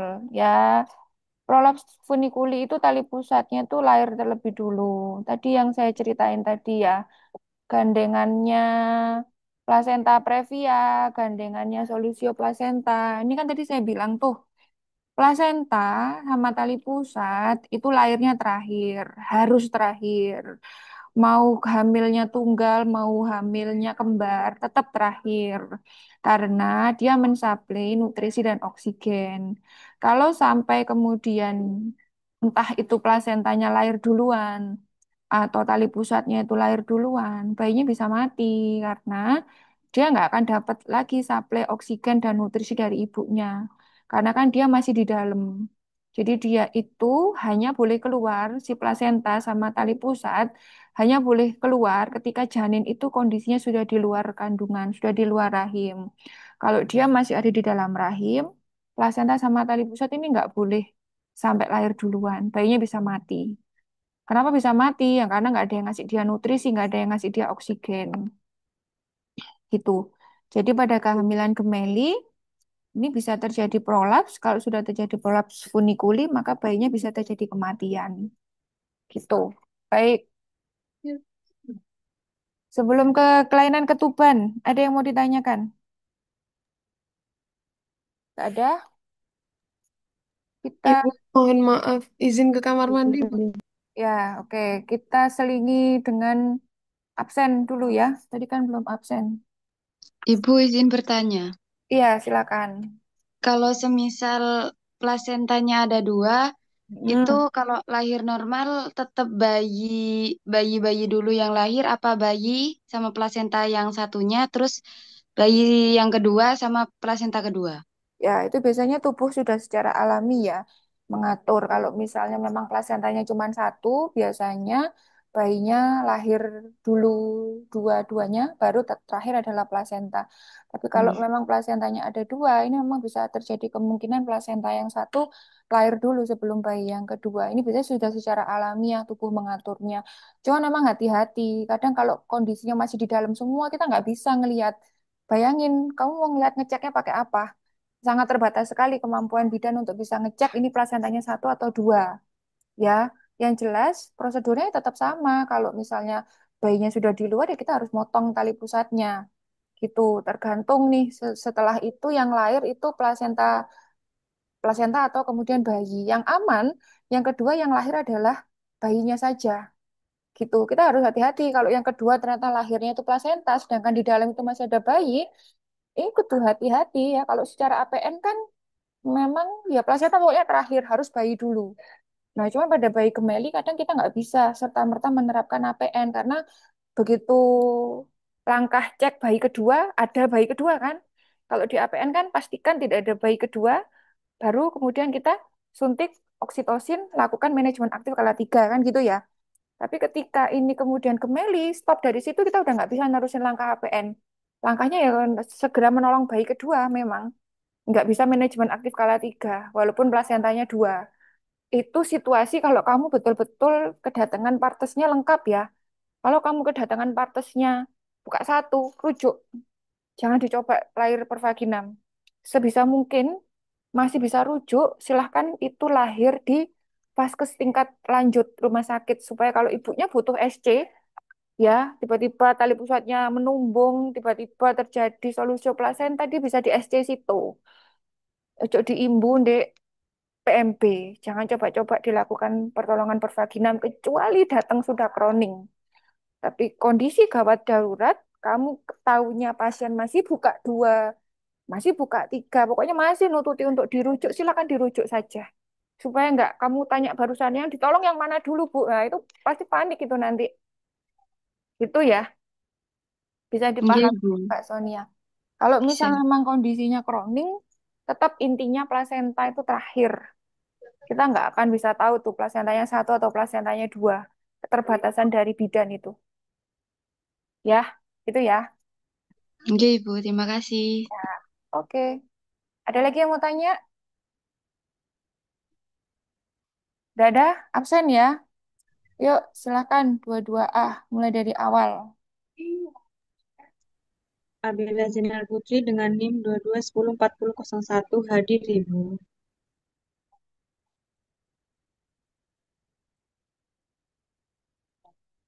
Lanjut berikutnya. Langsung lanjut saja. Habis NIM satu, NIM berapa? NIM 2. Mana Aftita? Oh, sorry. Aftitah itu izin. Orang tuanya ada operasi di RSSA. Benar ya? Tunggu, tunggu, tunggu, tunggu, tunggu. Benar, Ibu. Nggih, Ibu. Hah? Ibunya Aftitah Cindi. Si, ini ya WA memang. Ya pokoknya adalah sudah izin ya tadi ya. Berikutnya, Alfa Hafidul Rizky dengan NIM 22104003 hadir Ibu. NIM-nya yang belakangnya aja, nggak usah lengkap-lengkap, nggak apa-apa. NIM 3. Siapa Mbak namanya? Alfa Ibu. Mana ya? Oh, Alfa Covidatur. Oke, berikutnya. Milena Fatimah NIM 05 hadir Ibu. C05. Oke, terus lanjut. Cantika Aulia dengan NIM 06 hadir Ibu. Hmm.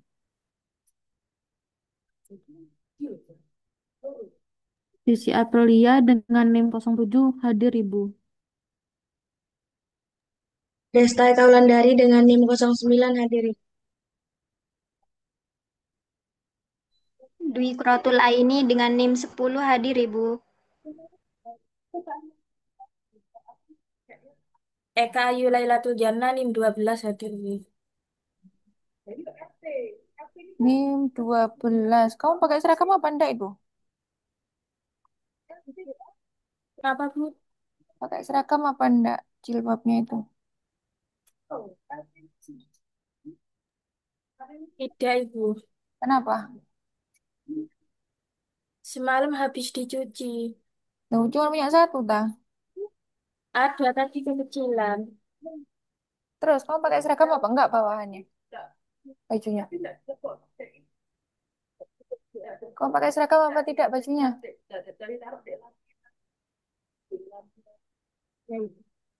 Hah? Pakai seragam apa enggak? Tidak, Ibu. Kenapa? Dicuci juga. Cek dah lah. Alasan dicuci ku rada aneh. Ya, aneh buka wis ngerti jame kuliah, seragamnya diumbah karena kuliahnya daring. Kamu punya seragam itu berapa? Kalau mencucinya semalam, di angin-angin, tadi bangun subuh disetrika kan bisa. 1000 cara. Kamu kenapa tidak pakai seragam? Coba jujur. Iya, semalam itu Bu habis Kamu ada di dicuci. mana ini? Kenapa, Bu? Kamu ada di mana? Ada di kos. Kamu ya cuma punya seragam itu satu. Kamu sudah tahu hari ini ada kuliah pagi. Ini jadwal yang mendadak apa jadwal yang direncanakan kuliah pagi ini? Coba dijawab. Jadwal pagi ini mendadak apa sudah direncanakan, Jawari? Sudah direncanakan. Nah, berarti tahu kalau pagi ini ada kuliah. Kenapa kok sengaja tidak pakai seragam? Itu namanya kesengajaan apa bukan kamu? Maaf, Bu. Bukan jawaban itu. Maaf tuh bukan jawaban. Itu loh. Ini kan menunjukkan kamu tuh tidak disiplin. Kamu meremehkan perkuliahan secara daring. Seperti ini.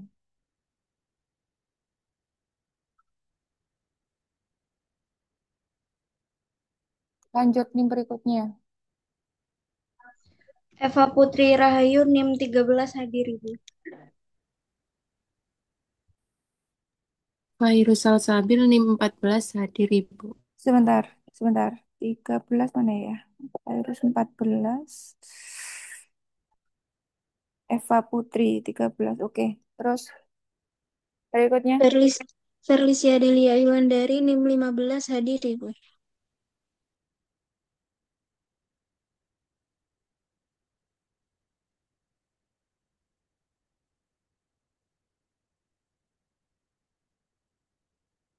Enam belas Fitriatul Amalia. Fitriatul Amalia NIM 16 hadir, Ibu.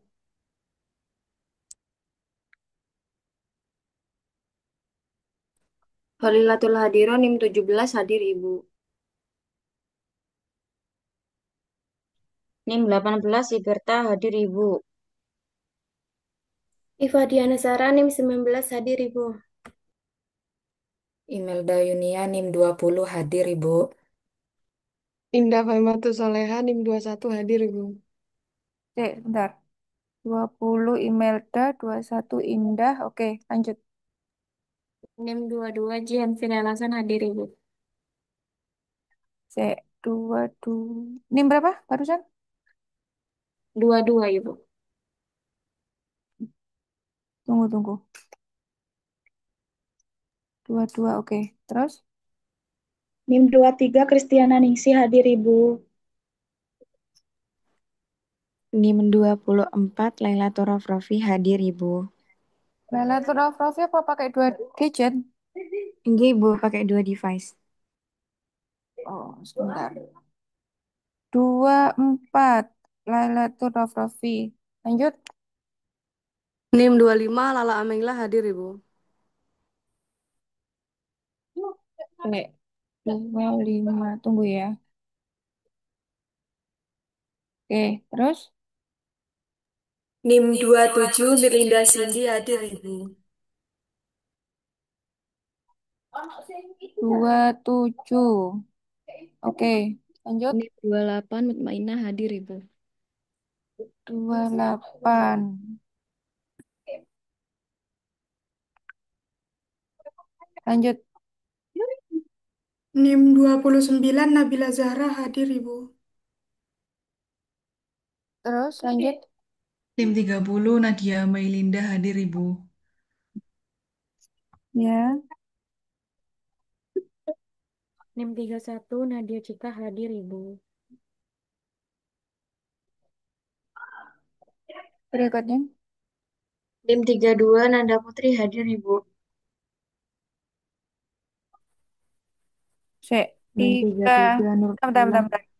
32. Tunggu. Mana ya? Oh ini, Nanda Putri. Oke, lanjut. Lailatul Hasanah NIM 33 hadir Bu.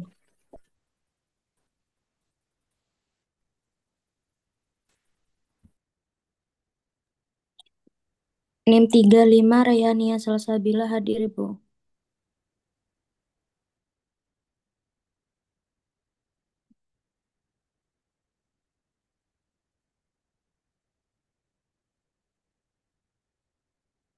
Ayo, terus. Siapa berikutnya? Rindang. Ayo. Maaf Ibu, Rindang Larasati NIM 36 hadir Ibu. NIM 37 Ringgawati hadir Ibu. NIM 39 Sonia Salsabila hadir Ibu. Si. 37. Mana ya? Oh, Ringgawati. Oke. 37 sudah. Lanjut. NIM 41 Zuhairtil Anisa hadir Ibu. 41. Tunggu. Mana ya? Oh, ini. Oke, terus. NIM 42 Melia Jemputri Soleha hadir Ibu. 42 ya. Ibu izin ke kamar mandi. Ya, silakan. NIM 43 Andin Suryaningrum hadir Ibu. Ya. Terus berikutnya. NIM 44 NIM 44 Balkis Nabila Pratiwi hadir Ibu. Bagus, gak usah pakai virtual background. Kamu kelihatan melayang-layang. Gak apa-apa. Boleh mau dimanapun itu. Mas, saya malah lebih suka tidak menggunakan virtual background supaya kelihatan. Kamu ini kuliahnya di mall, pasar, apa di mana gitu loh. Masih kamar kosnya apa adanya enggak masalah saya. Oke, berikutnya. NIM 45 Bella Amelia, Ibu. Berikutnya. 46 Beta Candika hadir Ibu. 46 Beta Candika. Lanjut.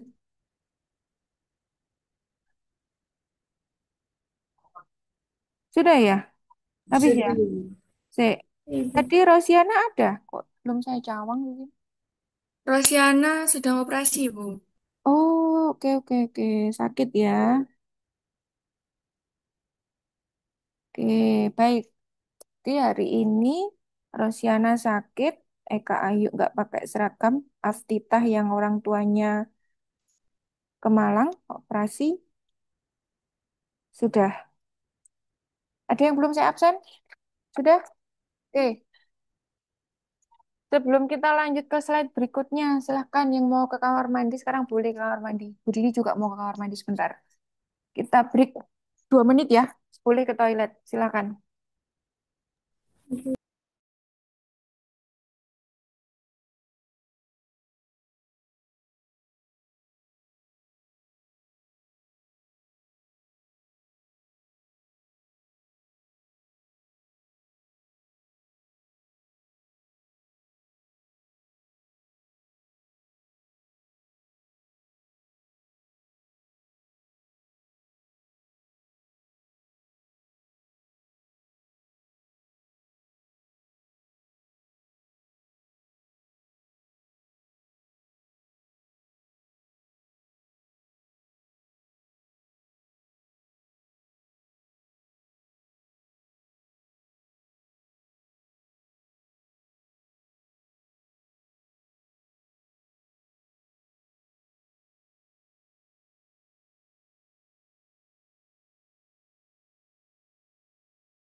Baik, silakan on kamera kembali semuanya. Kita kurang satu topik bahasan.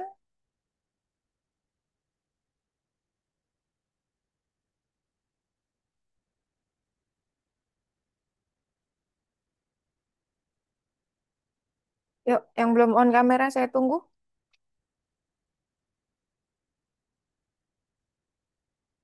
Nabila Zahra, Nadia Cika, Beta Candika, Kristiana Ningsih, Imelda Yunia,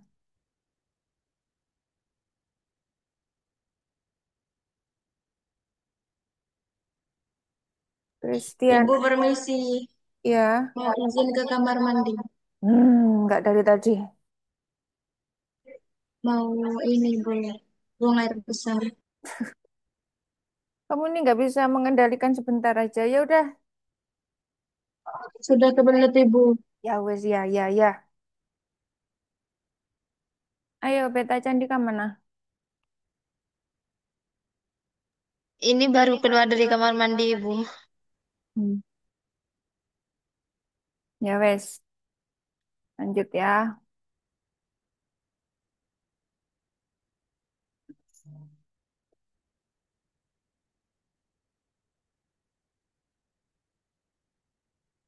Ayo, Beta Candika, cepetan. Sudah, Ibu. Ya, Amelia Ajeng,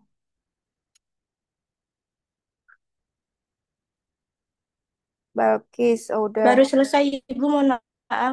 Ya, Nadia Cika. Ayo, depan kamera. Saya bisa tahu, saya kan dua device ini. Barusan saya ambil pulpen jatuh, Ibu. Ya, akeh alasannya ada iki. Ayo wes, sudah. Nang mari ndang wes. Oke, berikutnya adalah terkait kelainan cairan ketuban. Kelainan dari kondisi ketuban ya. Nanti kita ada dua istilah, ada polihidramnion, ada oligohidramnion. Kalau secara kata-kata, kalian sudah bisa sebenarnya ini mendefinisikan polihidramnion adalah kondisi ketuban yang bagaimana? Yang banyak, Yang Ibu. banyak, Yang lebih dari Oke, kalau oligo adalah kondisi ketuban yang Kurang, sedikit. Kurang dari 1000 mili. ya betul ya. Jadi nanti poli itu terlalu banyak, oligo nanti yang terlalu sedikit. Jadi air ketuban itu jumlahnya harus pas. Tidak boleh terlalu banyak, tidak boleh terlalu sedikit ya. Ketuban itu merupakan salah satu, bukan satu-satunya ya, tapi salah satu media untuk mengidentifikasi kesejahteraan janin. Jadi kesejahteraan janin itu yang biasanya kita pakai kan pakai denyut jantung janin, ya kan, pakai DJJ. Nah, ini ada juga yang bisa menggunakan indikatornya adalah dari air ketuban. Walaupun secara real ya ketuban ini menjadi lebih banyak atau sedikit itu memang kita butuh bantuan dengan USG.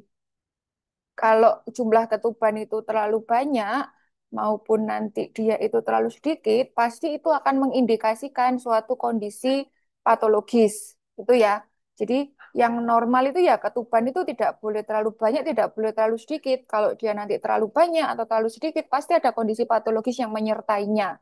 Sehingga air ketuban ini bisa dikatakan menjadi salah satu penanda dari kesejahteraan janin selain detak jantung janin. Kalau detak jantung janin kan tadi sudah antara 120 sampai 160. Kurang dari itu ada patologis, lebih dari itu juga ada patologis kan begitu ya. Nah, air ketuban terkait dengan jumlah juga demikian.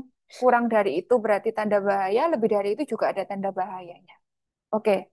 Kehamilan normal itu kurang lebih cairan ketubannya kurang lebih 1 liter di usia 36 minggu. Jadi memang bergantung dengan usia kehamilan juga.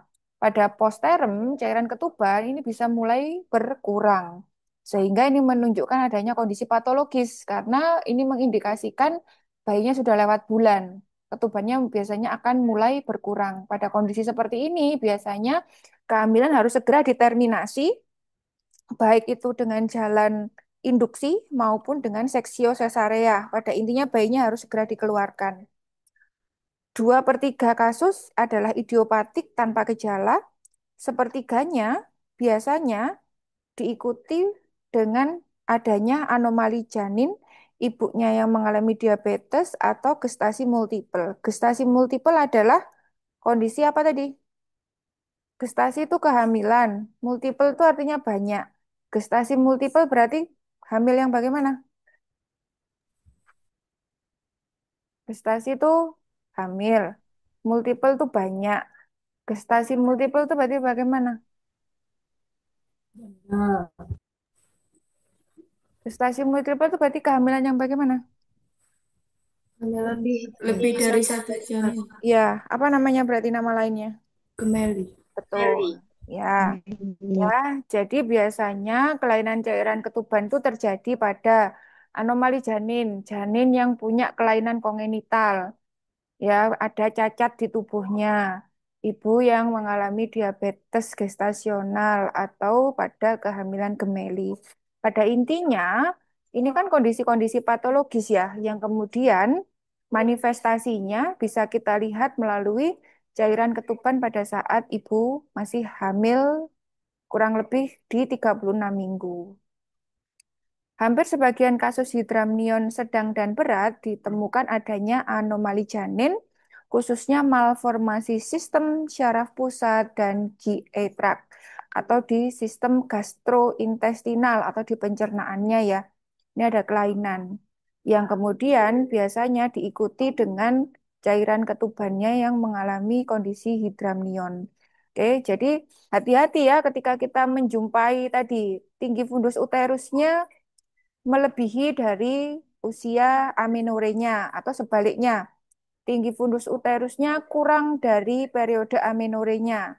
Kemudian kita mencurigai ibunya polihidramnion atau oligohidramnion, hati-hati butuh dirujuk untuk dilakukan USG selain untuk memastikan volume air ketuban sekaligus untuk melihat apakah memang ada anomali ya kelainan kongenital pada janinnya. Nah, ini adalah contoh penampakan dari polihidramnion. Jadi kalau kalian ketemu dengan istilah hanya hidramnion ya, biasanya yang dimaksud adalah poli. Tapi kalau oligohidramnion biasanya akan ditulis lengkap oligohidramnion. Tapi kalau penulisannya hanya hidramnion, biasanya yang dimaksud adalah polihidramnion. Polihidramnion ini biasanya jumlah cairan ketubannya lebih dari 2 liter atau 2000 mili. Dan biasanya kasusnya ini adalah sudah yang kronis, sudah berlangsung lama. Salah satu pengukuran yang pasti adalah dengan menggunakan USG. Di sebelah sini adalah contoh penampakan dari ibu yang mengalami polihidramnion. Kalau kita lihat dengan kasat mata, kita akan bisa rancu atau diagnosis diferensialnya secara medis ya istilahnya diagnosis diferensial pada wanita di gambar ini adalah selain polihidramnion diagnosis diferensialnya apa?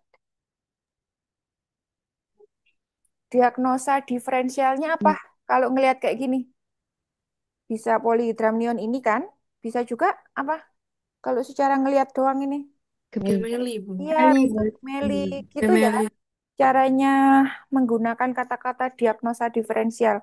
Wah, saya ada ibu-ibu ANC ya datang nih. Ibunya kayak gini nih, yang di foto ini datang ANC ke kamu. Kamu belum melakukan leopard aja, dari melihat aja, itu kan harus ada kecurigaan. Waduh, ini jangan-jangan polihidramnion. Nah, tapi jangan buru-buru bilang polihidramnion. Ada yang namanya diagnosa diferensial. Jangan-jangan polihidramnion. Kalau nggak polihidramnion bisa jadi ini gemeli. Nah, gimana nih caranya saya nanti tahu membedakan apakah ini polihidramnion, apakah ini gemeli. Tapi pada prinsipnya, ibu dengan tampilan seperti ini bisa dicurigai polihidramnion dan diagnosa diferensialnya adalah gemeli. Gitu ya. Ini saya pengen kalian belajar paham apa atau bagaimana cara menggunakan istilah diagnosa diferensial. Kalau selama ini kalian hanya diagnosa, diagnosa ya berarti kondisi ibu saat ini seperti apa itu diagnosa. Diagnosa diferensial berarti harus bisa membedakan, membandingkan dengan kondisi yang serupa. Gitu ya. Contohnya seperti ini. Ini polihidramnion, tapi diagnosa diferensialnya bisa jadi ini adalah juga gemeli. Sehingga butuh kita pastikan. Kalau misalnya kita rujuk dengan ada dengan dia USG, pasti nanti akan tegak diagnosanya.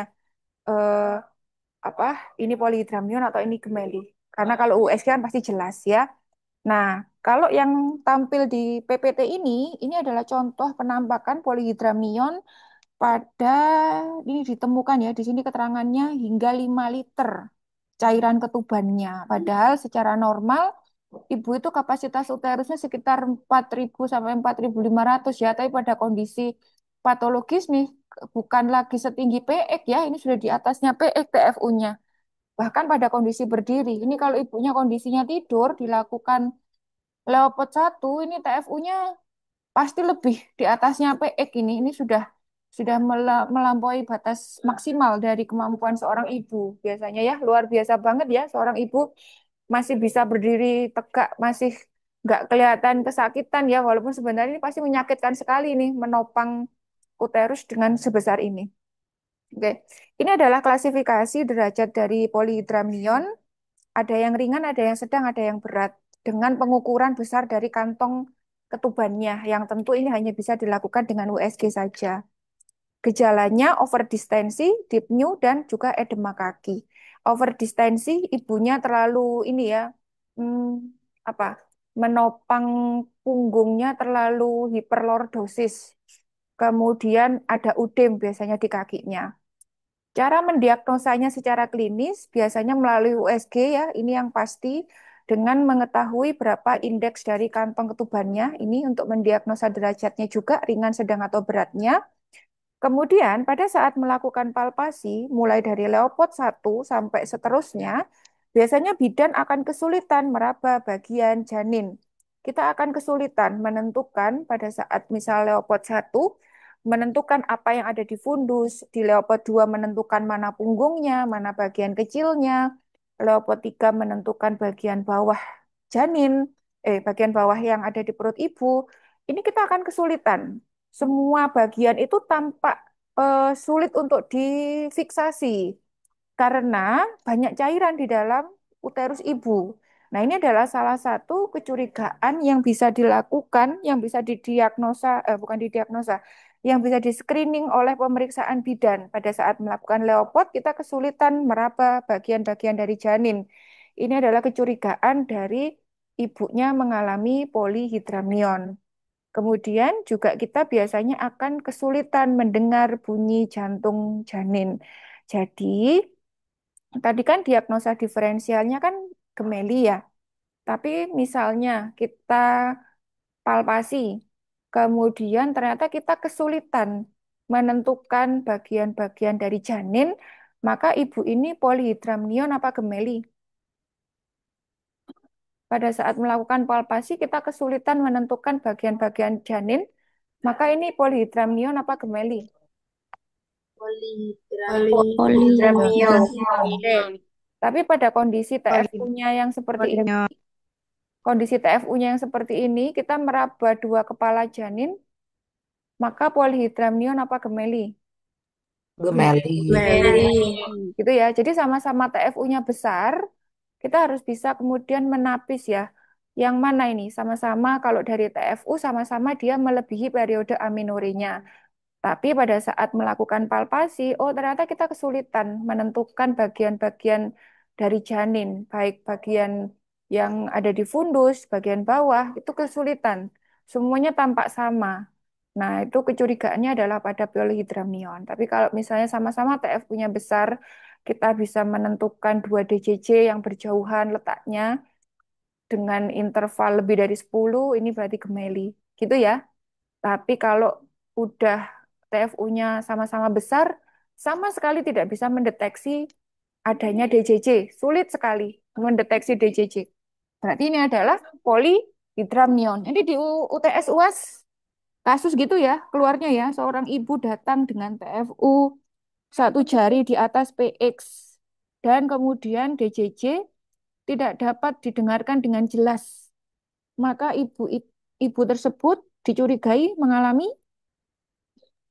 Jawabannya Polyhydramion. polyhydramnion. Itu ya, Polyhydramion. kasus begitu ya nanti ya ujiannya ya. Baik, prognosisnya. Mortalitas perinatal meningkat. Kelahirannya juga sama seperti gemeli tadi. Bisa terjadi kelahiran preterm. Karena pada prinsipnya kapasitas dari uterus itu terbatas. Jadi, ketika uterus itu terisi begitu penuh, baik itu terisi oleh bayi gemeli maupun terisi dengan cairan ketuban yang begitu banyak, pasti sama-sama akan memicu terjadinya kelahiran preterm. Oke, Holilatul Hadiroh, kamu kemana?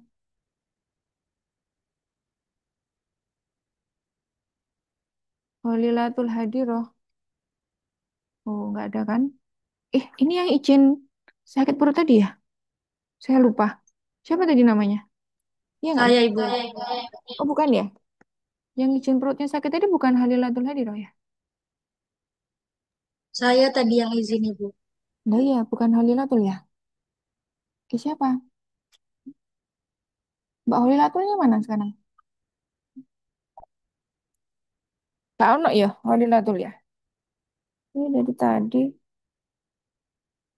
Oh, wes, ada. Baik, saya lanjutkan. Polyhydramnion ini penyulit pada bayi, dia bisa mengalami prolaps tali pusat dan juga bisa mengalami solusio plasenta. Kenapa demikian? Karena dengan cairan ketuban yang begitu banyak, kita lihat perbedaannya dengan yang plasenta previa sama yang ada di gemeli tadi ya. Saya jelaskan dengan menggunakan gambar. Ah,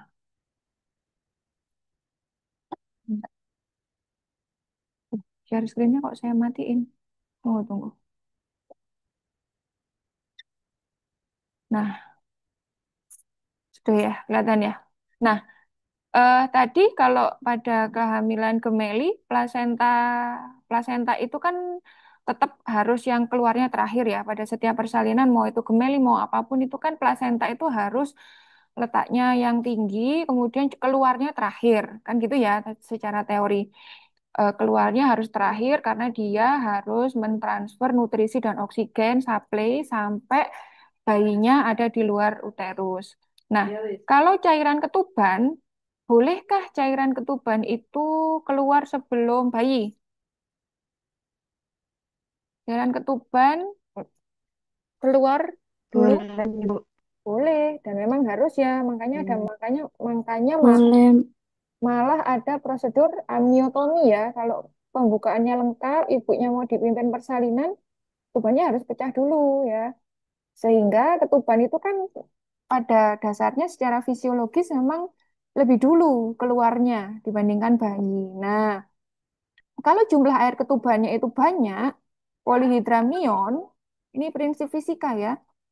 Kalau airnya banyak, ya, terus dia itu keluar, terjadi ketuban itu pecah, baik itu pada saat pembukaannya lengkap atau mungkin dia masih fase aktif, ketuban yang jumlahnya banyak ini pasti tekanannya membawa tekanan yang begitu besar. Sama seperti arus air gitu loh. Kalau misalnya ada sungai, airnya banyak, itu kan pasti arusnya deras ya.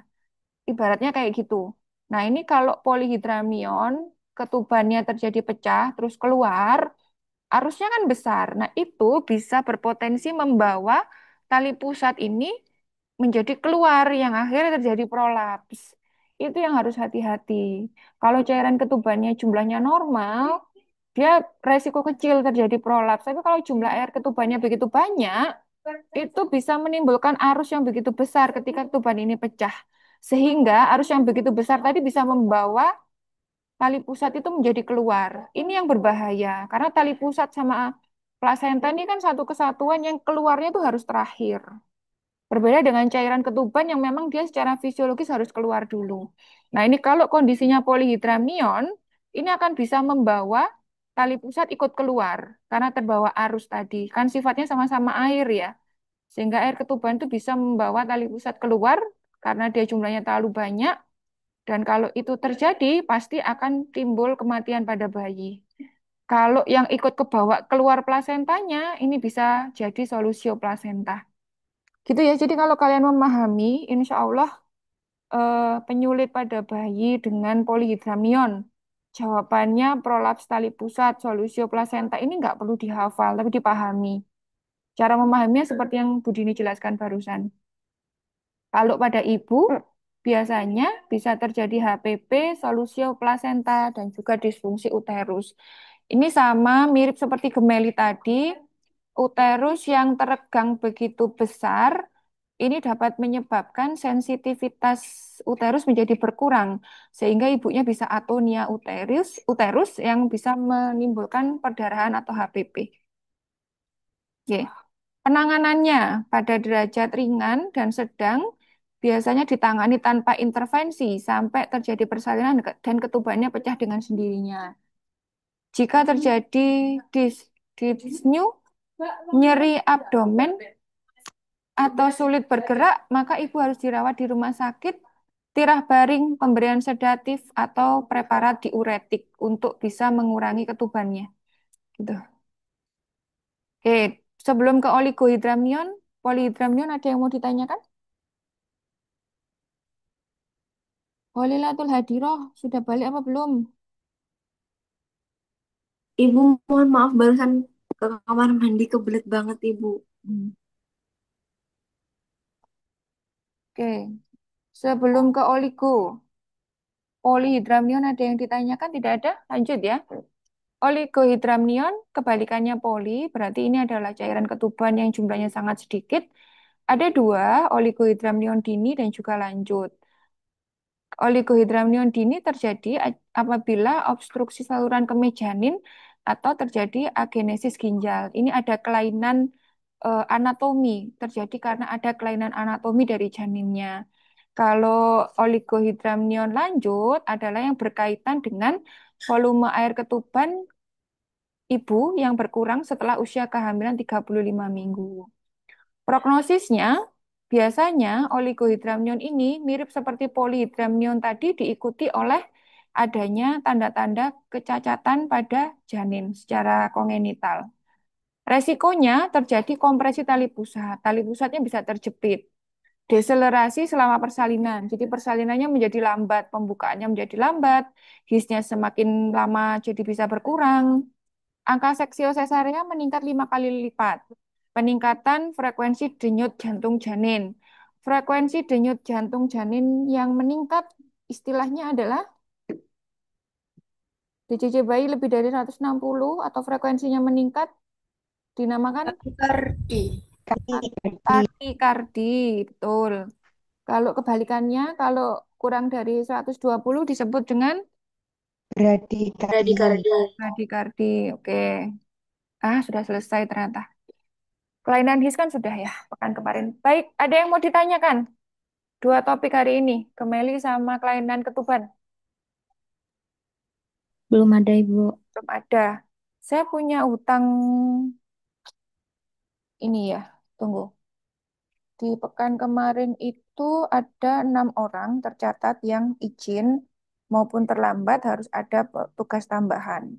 Berarti ditambah dengan hari ini adalah Mbak Rosiana sama Mbak Eka yang nggak pakai seragam tadi untuk ada tugas tambahan. Tapi menyusul ya, masih saya pikirkan tugas tambahannya apa. Nanti insya Allah akan saya sampaikan melalui KMK dan juga dikumpulkannya melalui LMS Edufacta. Gitu. Baik, ada yang mau ditanyakan? Ibu mohon izin Iya. tanya. Saya yang kemarin izin karena umroh. Berarti saya tidak perlu menemui ibu ya untuk minta tugas tambahan nunggu konfirmasi dari ibu. Iya, nunggu konfirmasi aja. Nggak usah menghadap ke saya, nggak apa-apa. Baik ibu, terima kasih. Iya, sama-sama. Ada lagi yang mau ditanyakan? Nggak ada? Cukup? Cukup ya. Minggu depan sudah ketemu dengan UTS, belajarnya dicicil. Gadar ini materinya cukup berat. Kalau kalian tidak mencicil, pasti akan kewalahan mempelajarinya. Karena cukup banyak dan materinya memang butuh effort untuk memahaminya. Baik, kalau tidak ada pertanyaan, kuliah hari ini bisa kita cukupkan. Semoga apa yang kita diskusikan jadi ilmu yang manfaat dan barokah untuk kita semua. Saya mohon maaf jika ada kekurangan dalam menyampaikan kuliah hari ini. Kita akhiri kuliah hari ini. Terima kasih. Assalamualaikum warahmatullahi wabarakatuh.